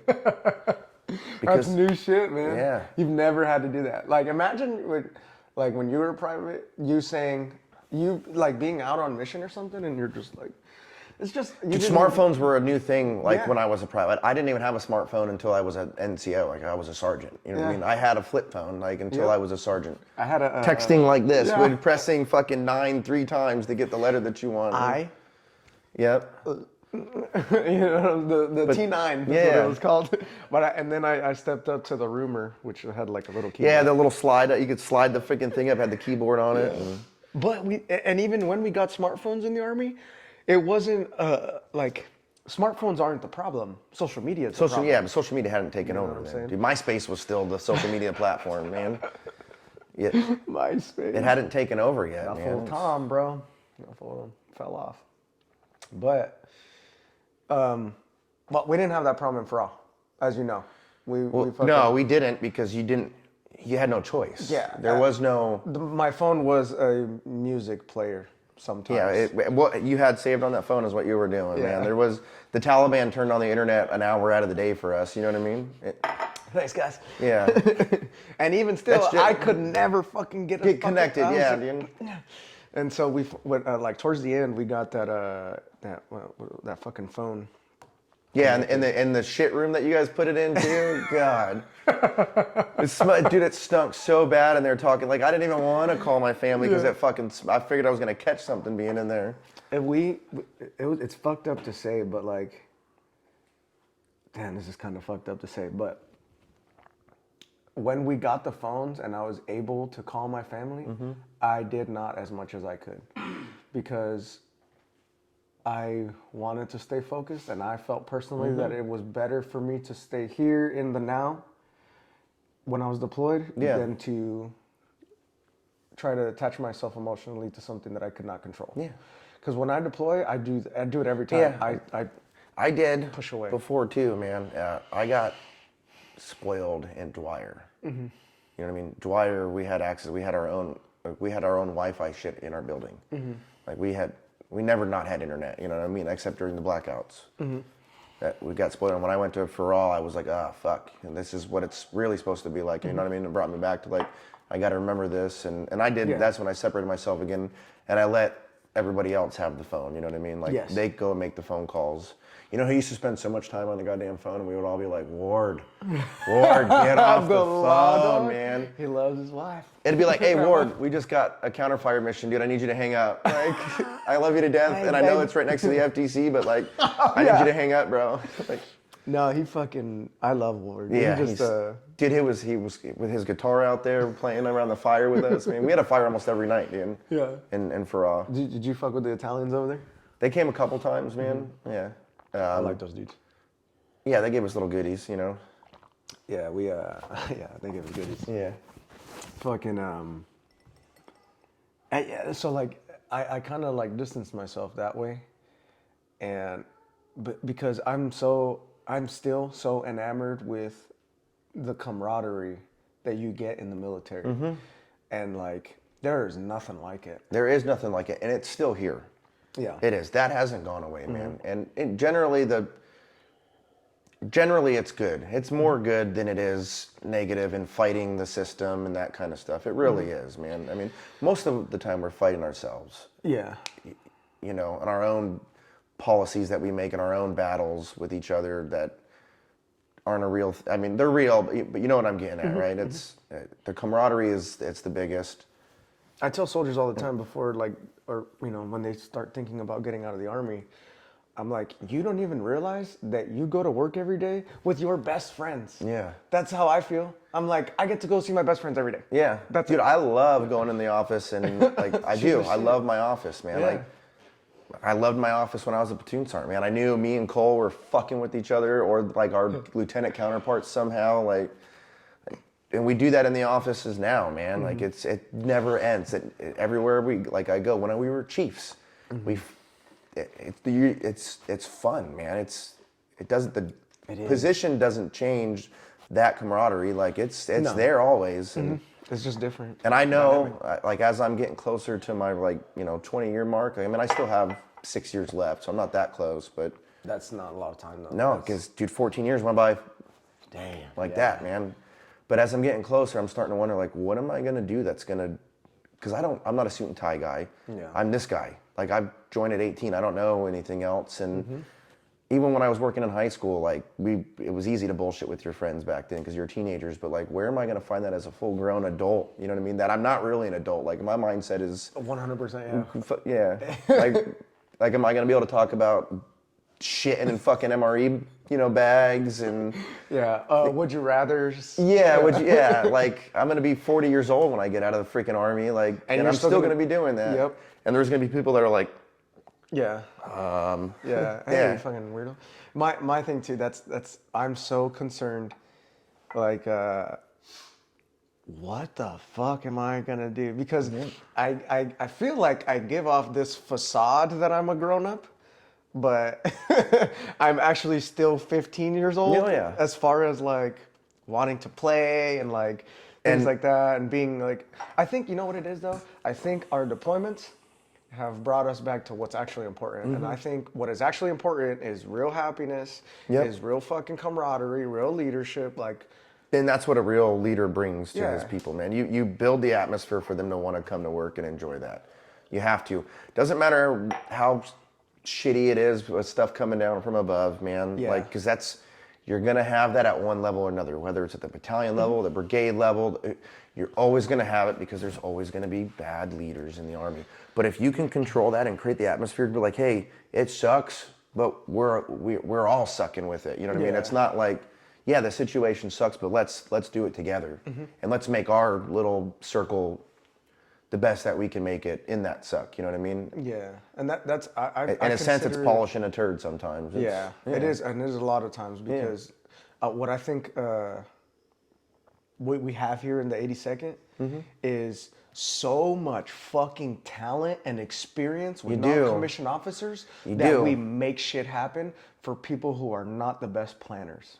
So your failure to plan and your shitty plan and your whatever never comes to light because the non-coms are always going to make it happen because we're always going to find a way because defeat is unacceptable because that's embedded in our brains. You're right. And that's our problem and our... I will say I see both sides of that, of what you just said too. Like, yeah, the non-commissioned officers do that. There is a lot of talent here, but there's also a lot of that talent that just steps back and says, okay, fuck it. I'm not going to do anything.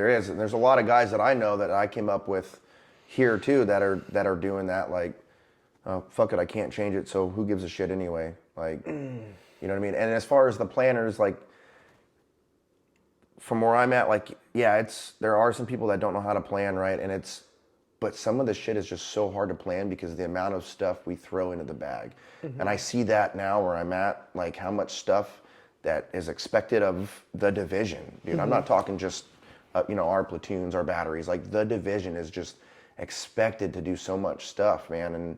And it changes so drastically on what is expected of our mission set. And I mean, look, all of a sudden we're going right into, IRF cycles again.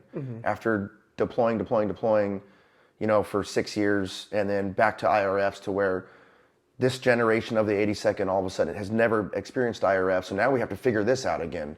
You got new leaders who weren't a part of it, like at that top level. And and then in a couple years when the Army wants us to deploy again and we're just now fixed everything to meet the IRF cycle, we're going to be fucked up again because we're flip-flopping our mission set, right? And most units across the Army don't do that. Like, they don't do that. So the talent is here. We just have to get people to quit saying fuck it. Like, you know what I mean? Let's polish this turd, really. Because we are expected to do most in that sense that most units across the Army don't have that, right? But you take an 82nd guy, put him somewhere where 100%. that doesn't happen, that dude can handle anything because he goes through airborne ops and now there's a fucking follow-on and you're rucking back to turn in your weapon at 2 and you don't get the late call and then you're fucking, all right, bitch, let's go PT then, fuck it. And then you're like, well, I'm not about to let my guys beat me. So now you're 100% doing PT because your fucking boys are there. You're like, oh, bitch, I'm better than you, what's up? And then it's back to work, got a plan. But you take that dude and put him somewhere where this is the schedule and it's not gonna fucking deviate from that. And he's like, Well, Thank you. But then they were like, oh no, you're going to do it all on 1-9er. plot twist. So then we started training them on the 1-9er. And then they're like, no, we got a 777. You're going to do 777 again. That's And what then I'm they saying. went back to 1-9er. And that is a perfect example of the whole 82nd, not just the artillery, man. Like, we get away with like, oh, we're expected so much as artillery, man. Like, dude, being where I'm at and being in, the meetings, all the war fighting stuff that I've been a part of, that kind of stuff. I mean, not all it's not like I've been a part of a bunch. Anyway, the whole, like, the Army expects so much of the 82nd, right? Yeah. And these stories are like small examples of what everybody in our, like, across Fort Bragg is going through, man. Like, it's not just, we think it's like, oh, the artillery gets forgot about. The artillery does so much details. Like, dude, everybody does. Like, here. We're just, the 82nd is expected. And other units like them, right? I mean, 101 has done the IRF stuff before. Yeah. I mean, the 18th Airborne Corps. Yeah, it's in general, man. It's their units expected to do more than the rest of the Army, man. Yeah. And that's okay. It is You know okay, what I'm saying? 100%. Because one, there's a stigma of 18th Airborne Corps dudes that it's like, we're better than you. And we are. In my opinion, yeah, the 18th Airborne Corps is fucking top-notch regular Army, motherfucker. Yeah. Before you get to Special Operations, it's fucking 10th Mountain 101, 173rd, 82nd, Ranger Battalion, ODAs, and Delta. You know what I'm saying? In my opinion, that's how it is. And I think we're better, like, when it comes to that kind of stuff, is like being able to figure out shit on the fly, meeting the missions, right? And we know our jobs, but I'm going to tell you, like we suck at shooting artillery in the 82nd right now. We do. I agree. I'm not going to lie to you. Yeah. But I mean, we can go out there and get the job done, right? We're better at overcoming setbacks in most places, but I don't necessarily think we're like the most proficient in our specific skill set. Yeah, in our craft. And and it's hard. I'm trying to figure out the right words, man. We're not allowed that time to be experts in our craft. And I don't mean the times that, like, hey, you're a section chief, right? You need to manage your time, be able to go in the motor pool and train. And, yeah, absolutely, right? We can get better at that always. It's just certain things don't allow us to go, train collectively all the time and be really experts at our skill craft.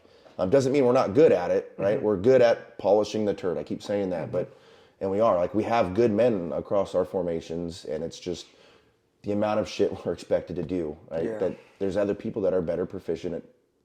The load that we carry is bigger. It's very very bigger. And it's not. It's very bigger. Yeah. It's fucking. I don't know, man. And back to my point is that we're fucking asked a lot, right? As fucking paratroopers, as part of the 82nd, but we get that stigma that we're fucking badasses. Like, you hear about the 82nd from you're like, oh fuck, like, the 82nd has a reputation in the Army.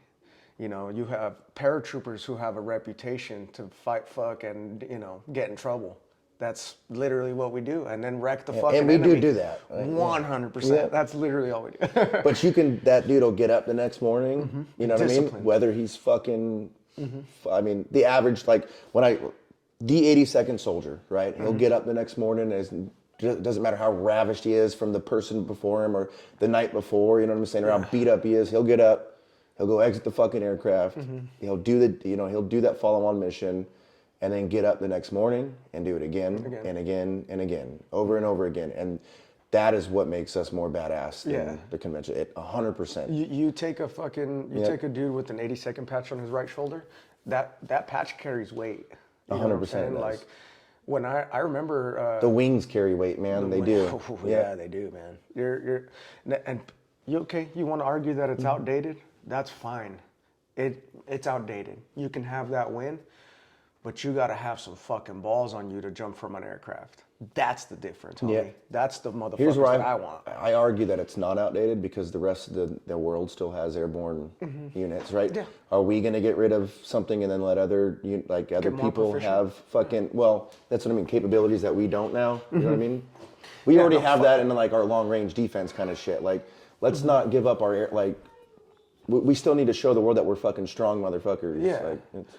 For me, though, it's the mentality of an airborne paratrooper. You're a double volunteer. You volunteer to join the Army, and you volunteer to join the airborne. So you're the 1% of the 1% of the population. Yeah, you are. That's so gangster to me. Like, it is. And even, like, you don't even think about it because you get a Joe that comes into your platoon. You're like, this scrawny motherfucker. And we're so, like, hardened mentally that we don't even think that this dude had at least some fucking balls to jump out of an airplane at least 5 times before he got here. Yeah. And there are things that happen on aircrafts to where things happen and people still the next morning will get up and go jump out of the aircraft You know what I'm saying? Case Like, in point, yeah. Last week. yeah, that's what I mean. Like even after that kind of stuff happens, they still they still go through that door. Yeah, and I think that's such a fucking motivator. Like somebody passed doing the most dangerous thing we can do in garrison. And then to honor him, we go and do a jump, like we jump for him. Yeah. And that's, you know what I mean? And then, but knowing the Yeah. risks, the dangers, we but still how go. upsetting is that when people from the outside looking in say like, Airborne's not needed anymore. Like Airborne's not needed anymore. People die for when this people, when like that's how we come together. You know what I mean? Like I said, it's so cult-like. That's Yeah, why I see we're like getting pretty passionate here, and that's yeah. It's so cult-like that I don't care that you think it's outdated. I don't care that I don't- you don't I care don't about either. the 82nd. I care about it. I understand. Dude, it. I You told don't you I need have to. a room dedicated to this organization in my house because it's just burned differently in my brain. And I love my first unit, my first deployments with those men, man. Like, but this is burned different in my brain, and it will be forever, dude. Yeah. Like I got my 2 82nd bottles of whiskey that I'm never gonna open in my life that are always gonna be right there in my mantle, kind of thing. Yeah. Like, it's just different for me, man. Yeah, and it just sounds fucking.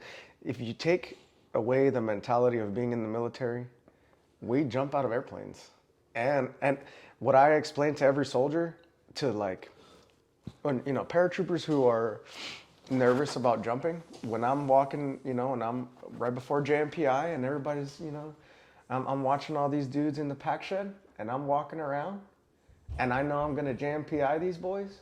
I have their trust because most of them ask me to. They're like, "Can you JMPI me?" That's when you know you're good here, man. I'm walking around, And people want you to. You see your fucking Joes, you're like, "All right, bitch, we're ready to go." Or what? Yeah. And then it's just, oh fuck, what was it? Oh, like people who are nervous about it, because I still get nervous about it. Dude, I haven't jumped, in a while because my knee surgery. But besides, I get nervous, dude. After being a jump master for so many, like, even as a safety, and I know I'm not exiting the bird, I get nervous, dude. Like but that lets me know that that's also what keeps me excited about this part of it, because it's different than what I do every day. Like, right, the opportunities that we do get to jump, which is not like every day, that's what still makes it so much fun. The fact that it gets my body rolling, all these feelings that I don't feel on an everyday basis, like that's what keeps me excited about, one, the Army, and two, obviously the Airborne. But and that's so I like lessen that feeling for paratroopers Absolutely. by saying you got to stop thinking about an airborne operation as an operation. You got to think about it as a method of transportation. Method of transportation. Yeah. Because you still got shit to do, baby. That's way cooler than everybody else's too. Yeah. I explain this to like my family, man. Or when I was a platoon sergeant, and then when I was a section chief, my smoke, man, did this. He explained it like this way to us right before a DZ mission, and I took this with me as a platoon sergeant and literally did the same thing as he did, man.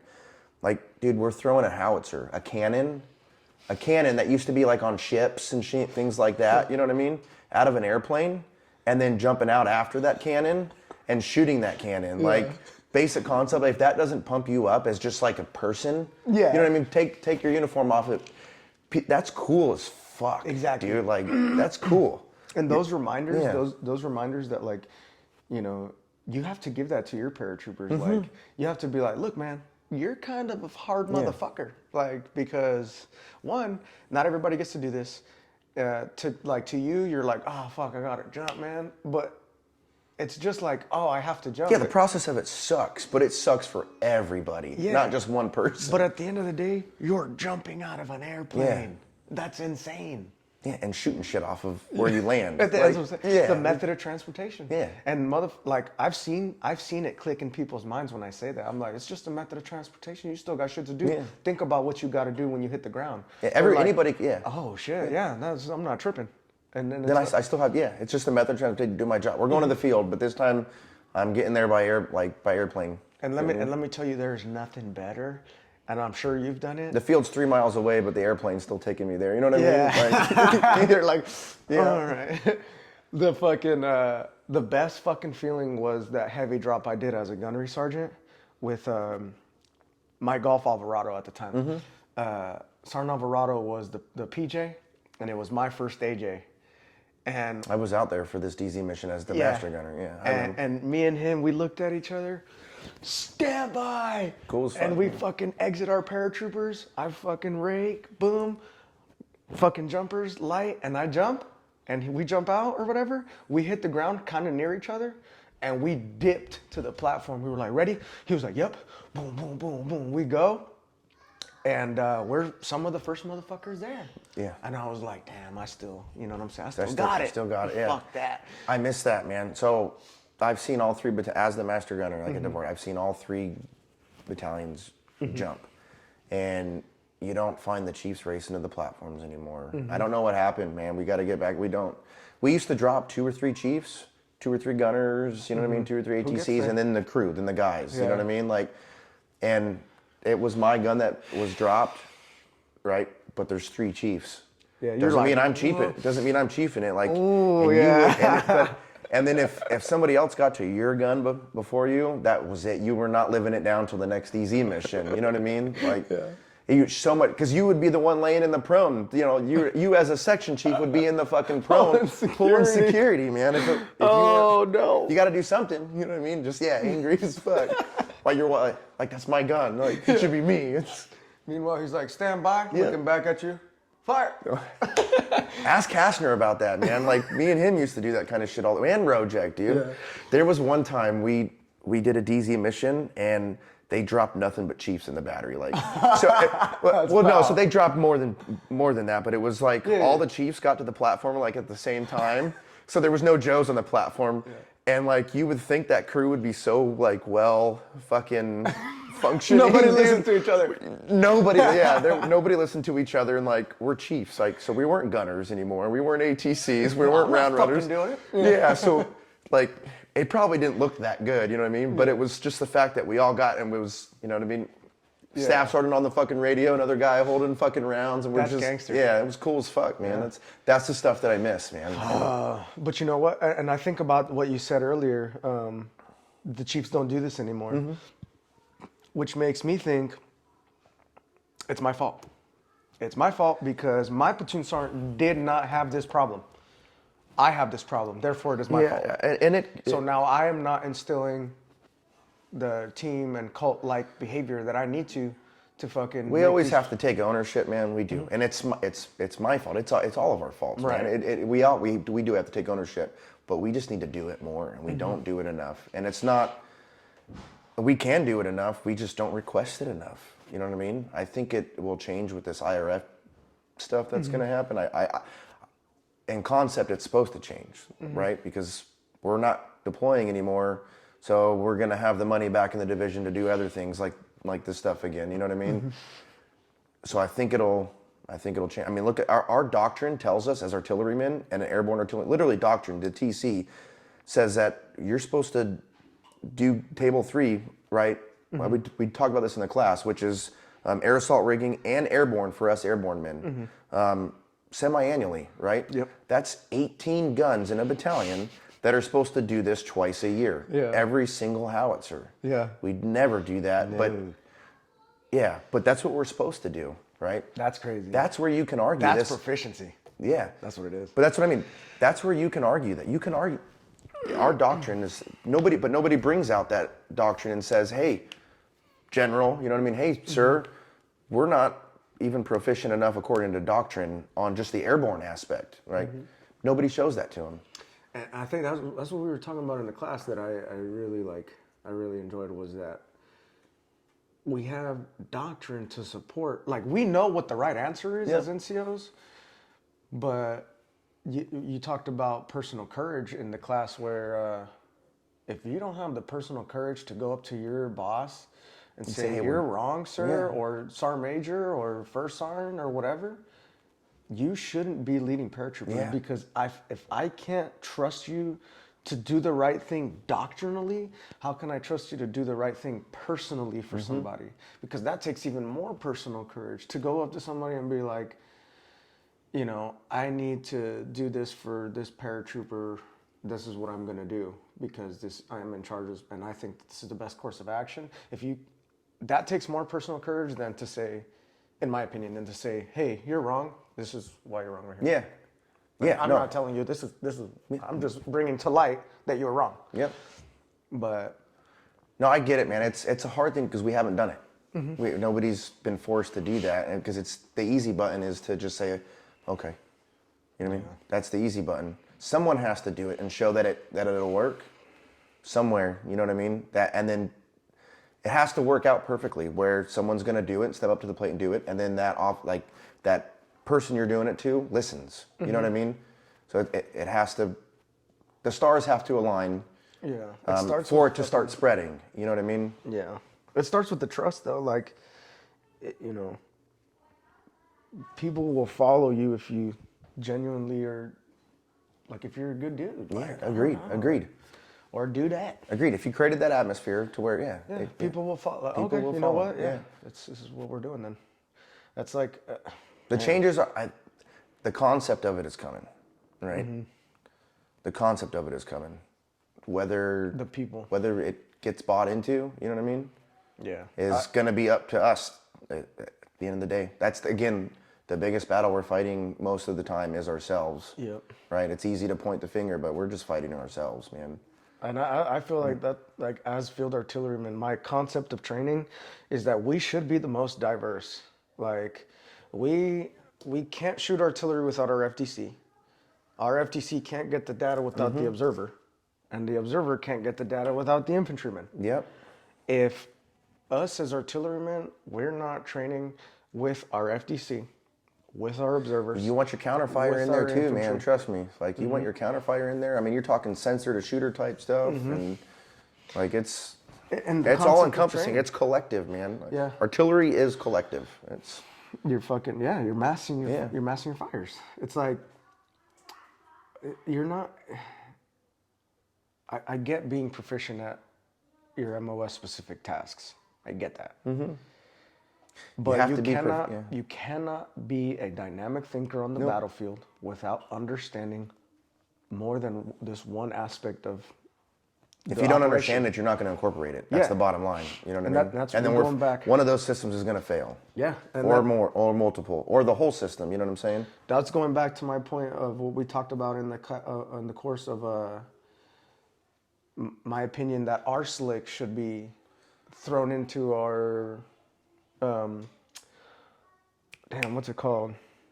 And Like your career path. Yeah. You know what I'm saying? Like, and But really why can't we suggest those changes? We can, absolutely. saying. We have resources here on Fort Bragg to do things like that, right?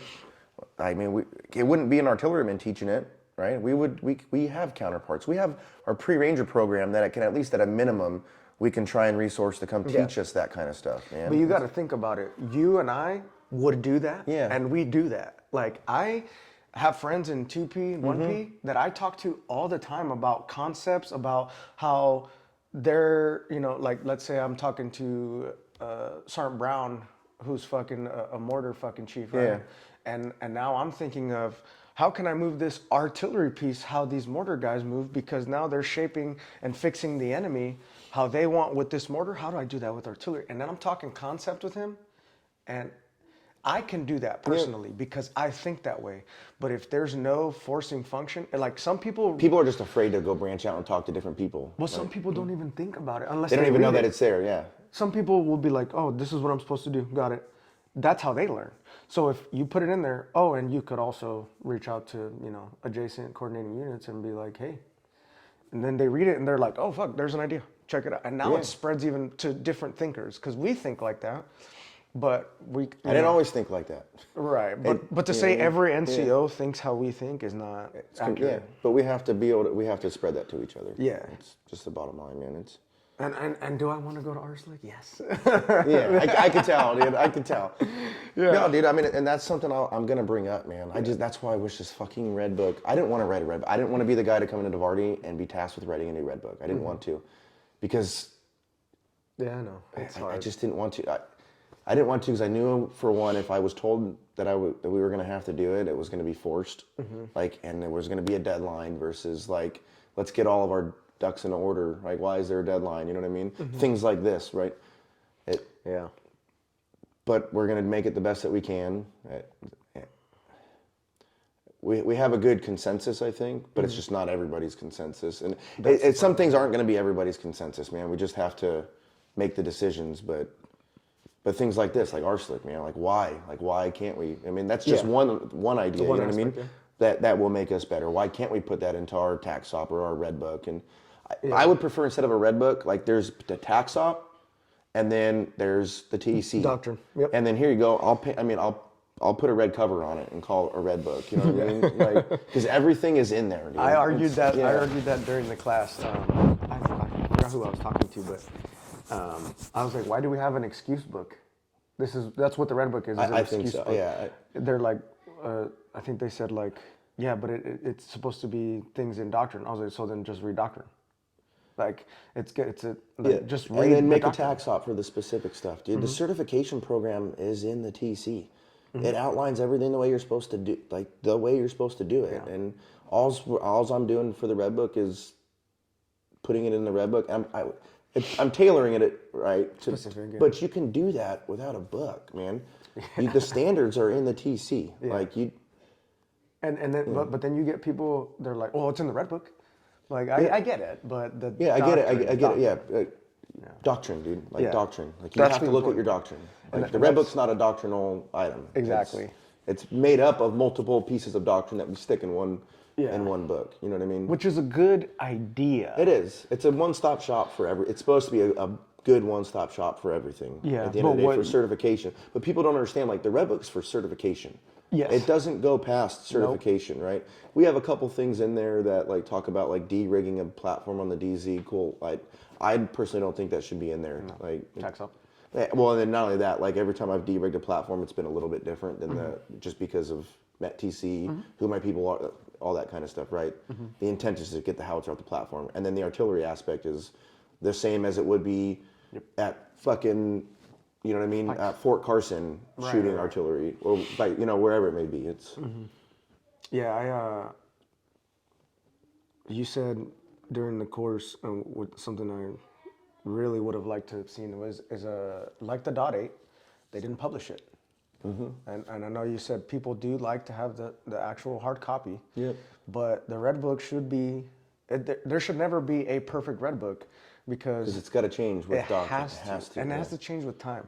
A plan is never a good plan if you can't change it. Yeah. Like operations wise.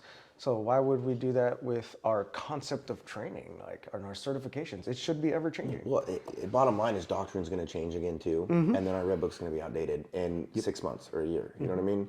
And then somebody else. Like cool. Like there's ways to combat that. Like I can make it a freaking.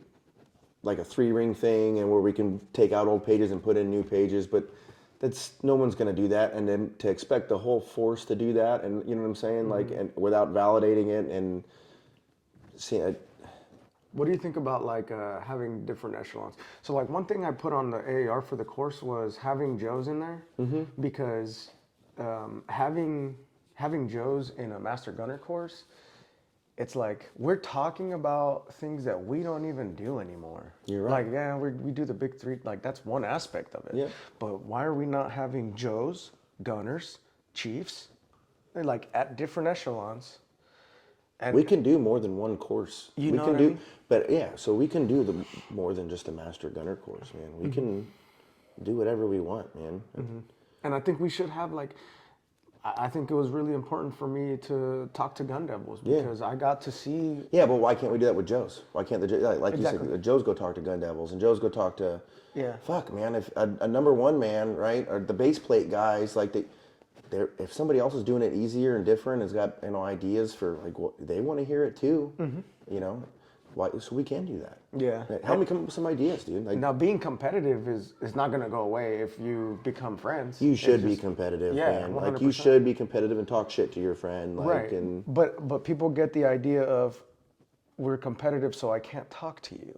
That's where we're at. You're right. Yeah. That's where we're at. Like I don't want to share my shit with you because you're going to use it against you. You may start to look better than me. Like, well, yeah, who cares? Just go be better. Like, just go do it better. Well, and not even that. Like, so another person gets some shine. Are you that big of a hater to be like, damn, I don't want nobody else to have shine. Like, I'm the only person who could be great. Yeah. Dang, like, You're not going dang, to shine forever anyway. Yeah.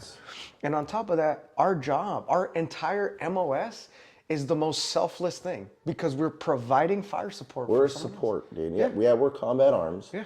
But we're support. The biggest Right. thing that I've taken away from artillery is my brother being an infantryman. My brother being an infantryman means that every time I was downrange shooting a mission, I thought, that's my brother out there. That could be my brother. And it was actually my friend. Zier is my homie. Yeah. Thornton's my homie.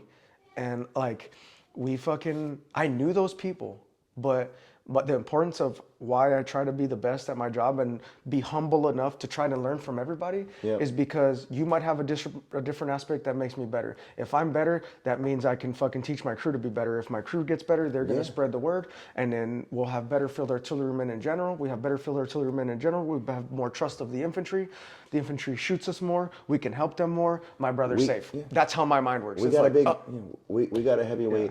The FA has a heavy weight on its shoulders. Man. Like, and with that alone too, we're expected to do more outside of the MOS than just about any other MOS in the Army. You know what I mean? We are. And that's why I like it though, because I get to see an FDC guy, a fister, an artilleryman, and an infantryman, all part of my job. That's what dude, look at the artillerymen that have gone and done mortars downrange with infantry guys in infantry companies, you know what I mean? Artillerymen, 13 Bravos. Yep. Look at 13 Bravos that have deployed as maneuver elements, like where that battalion is, it's not an FA battalion, it's now task force, whatever. Yeah. You know what I mean? And you're out there patrolling the streets as an artilleryman. That was my first 2 deployments, dude. I told you I didn't really touch a howitzer until I got to Fort Bragg, you know what I mean? And you're trusted to do that. Like, no thought. Like, hey, go. Yep. Here, go do some glass houses for a half hour, and then here's your Humvee, and Yep. And that's what I was, the entire concept of it should be all encompassing in every fucking different aspect, because who gives a fuck how good and fast we are at shooting artillery if we don't know how to survive? Point blank, period. Yep. That's it. With that, I'll fucking leave you motherfuckers. But you got to get to your baseball. It's canceled. Oh, so, yeah. son of a gun. Yeah, we'll go for a little bit. Yeah, let me make sure she hasn't texted me. Okay, yeah. No, you're good. You're good. Fucking fuck. I sent you. Yeah. So we talked about joining the Army, volunteering for the Airborne, first unit, the culture within that unit, and I got a good story with some guys from my first unit. Funny, more of comedic stuff. Yeah. Well, okay, so first, talk to me about when you were a cannoneer, before you were a sergeant, right? You were in a section, before you were, in a fucking 20 level position. Yeah, you're talking Private Thompson. Yeah. Tell me the culture of your unit at the time. You were in Hawaii. Yep. Okay. So what was the culture like in Hawaii when you were a private in what year? 07. Okay. 07 to 09 is when I got promoted, man. Who's your first chief? My first chief, I don't remember his name. Oh, no. Listen. He's watching this. It's because it's a really super long name. He was from Nicaragua. Okay. I'll never forget him. But he was a very big, strong dude. I'll tell you the culture. Okay. Got a great example of it, man. It was I got to the unit and they were deploying. I got there and it was like they left, and because I had to go through SRP and all that stuff still. And I had caught up with them less than a month later, you know what I mean? For a 15-month tour in Iraq. Those guys had trained together. They were so tight, you couldn't break anybody apart. I've watched dudes fight each other, fist fight each other in my crew, and then hug each other, you know what I'm saying, kind of thing.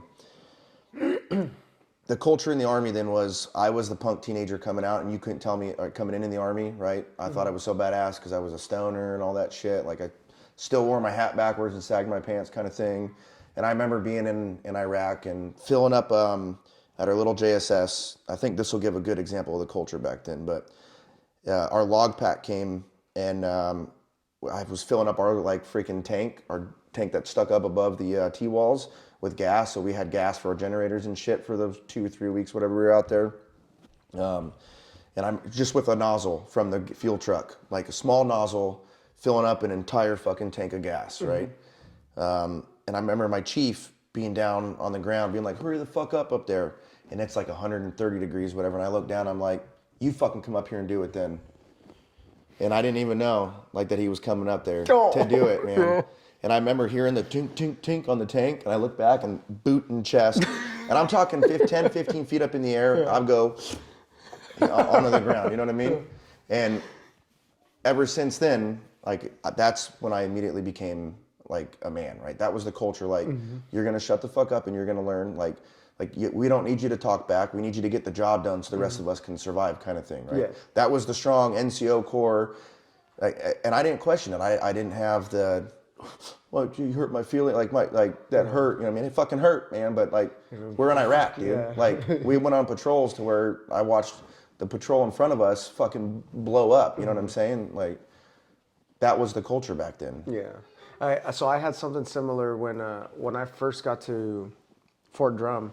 I actually got Field Grade Article 15 my first year in the Army because I was at a party where some dude stabbed some dude with a knife.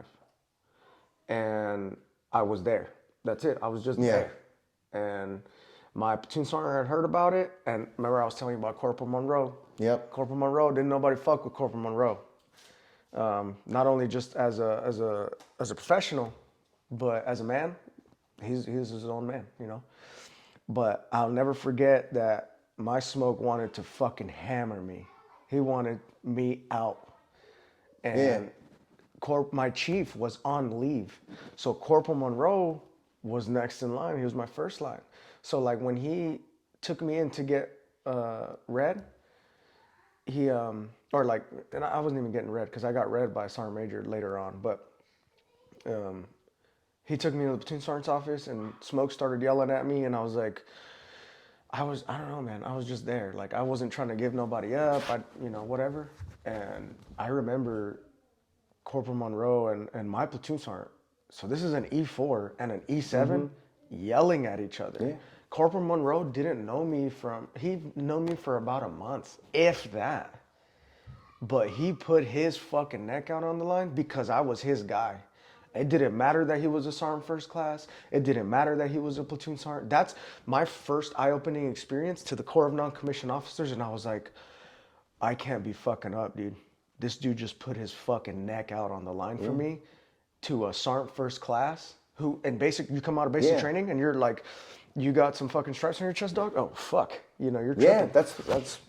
And I saw that and I've always carried that with me. And I fucking thank Corporal Monroe for that because it made me a better non-commissioned officer. And I thank that kind of stuff too, man, just because that made me a better soldier. It made me grow up instantly and realize where I was and what I was doing. Like, it was that instance when I realized, like, I have a rifle in my hand. I'm in Iraq. Oh, yeah. Like, you know what I mean? It's not just a news thing for me anymore. Like, that's what it is. All right, so those experiences that we had as privates that made us, open our eyes to what we were actually doing and the fucking depth of what we were actually doing. We carried that throughout our entire careers. So I think you had that dynamic as a platoon sergeant. I watched it because I was in the same battery as you. And I think, I had it when I was a chief, where we carried those experiences with us that were so important. And then we bred that to other people as their first experiences. So, you were the first line for somebody coming into the Army. Yeah, I absolutely. was the first line for somebody 100%. Coming into the Army. And hopefully, we're not perfect, so we had our good and bad. But hopefully they knew that we cared. And it didn't matter what the fuck Hire was doing.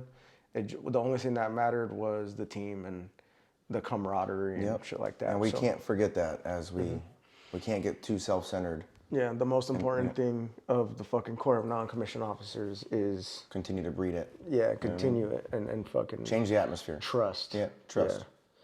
But with that, I'll see you guys later.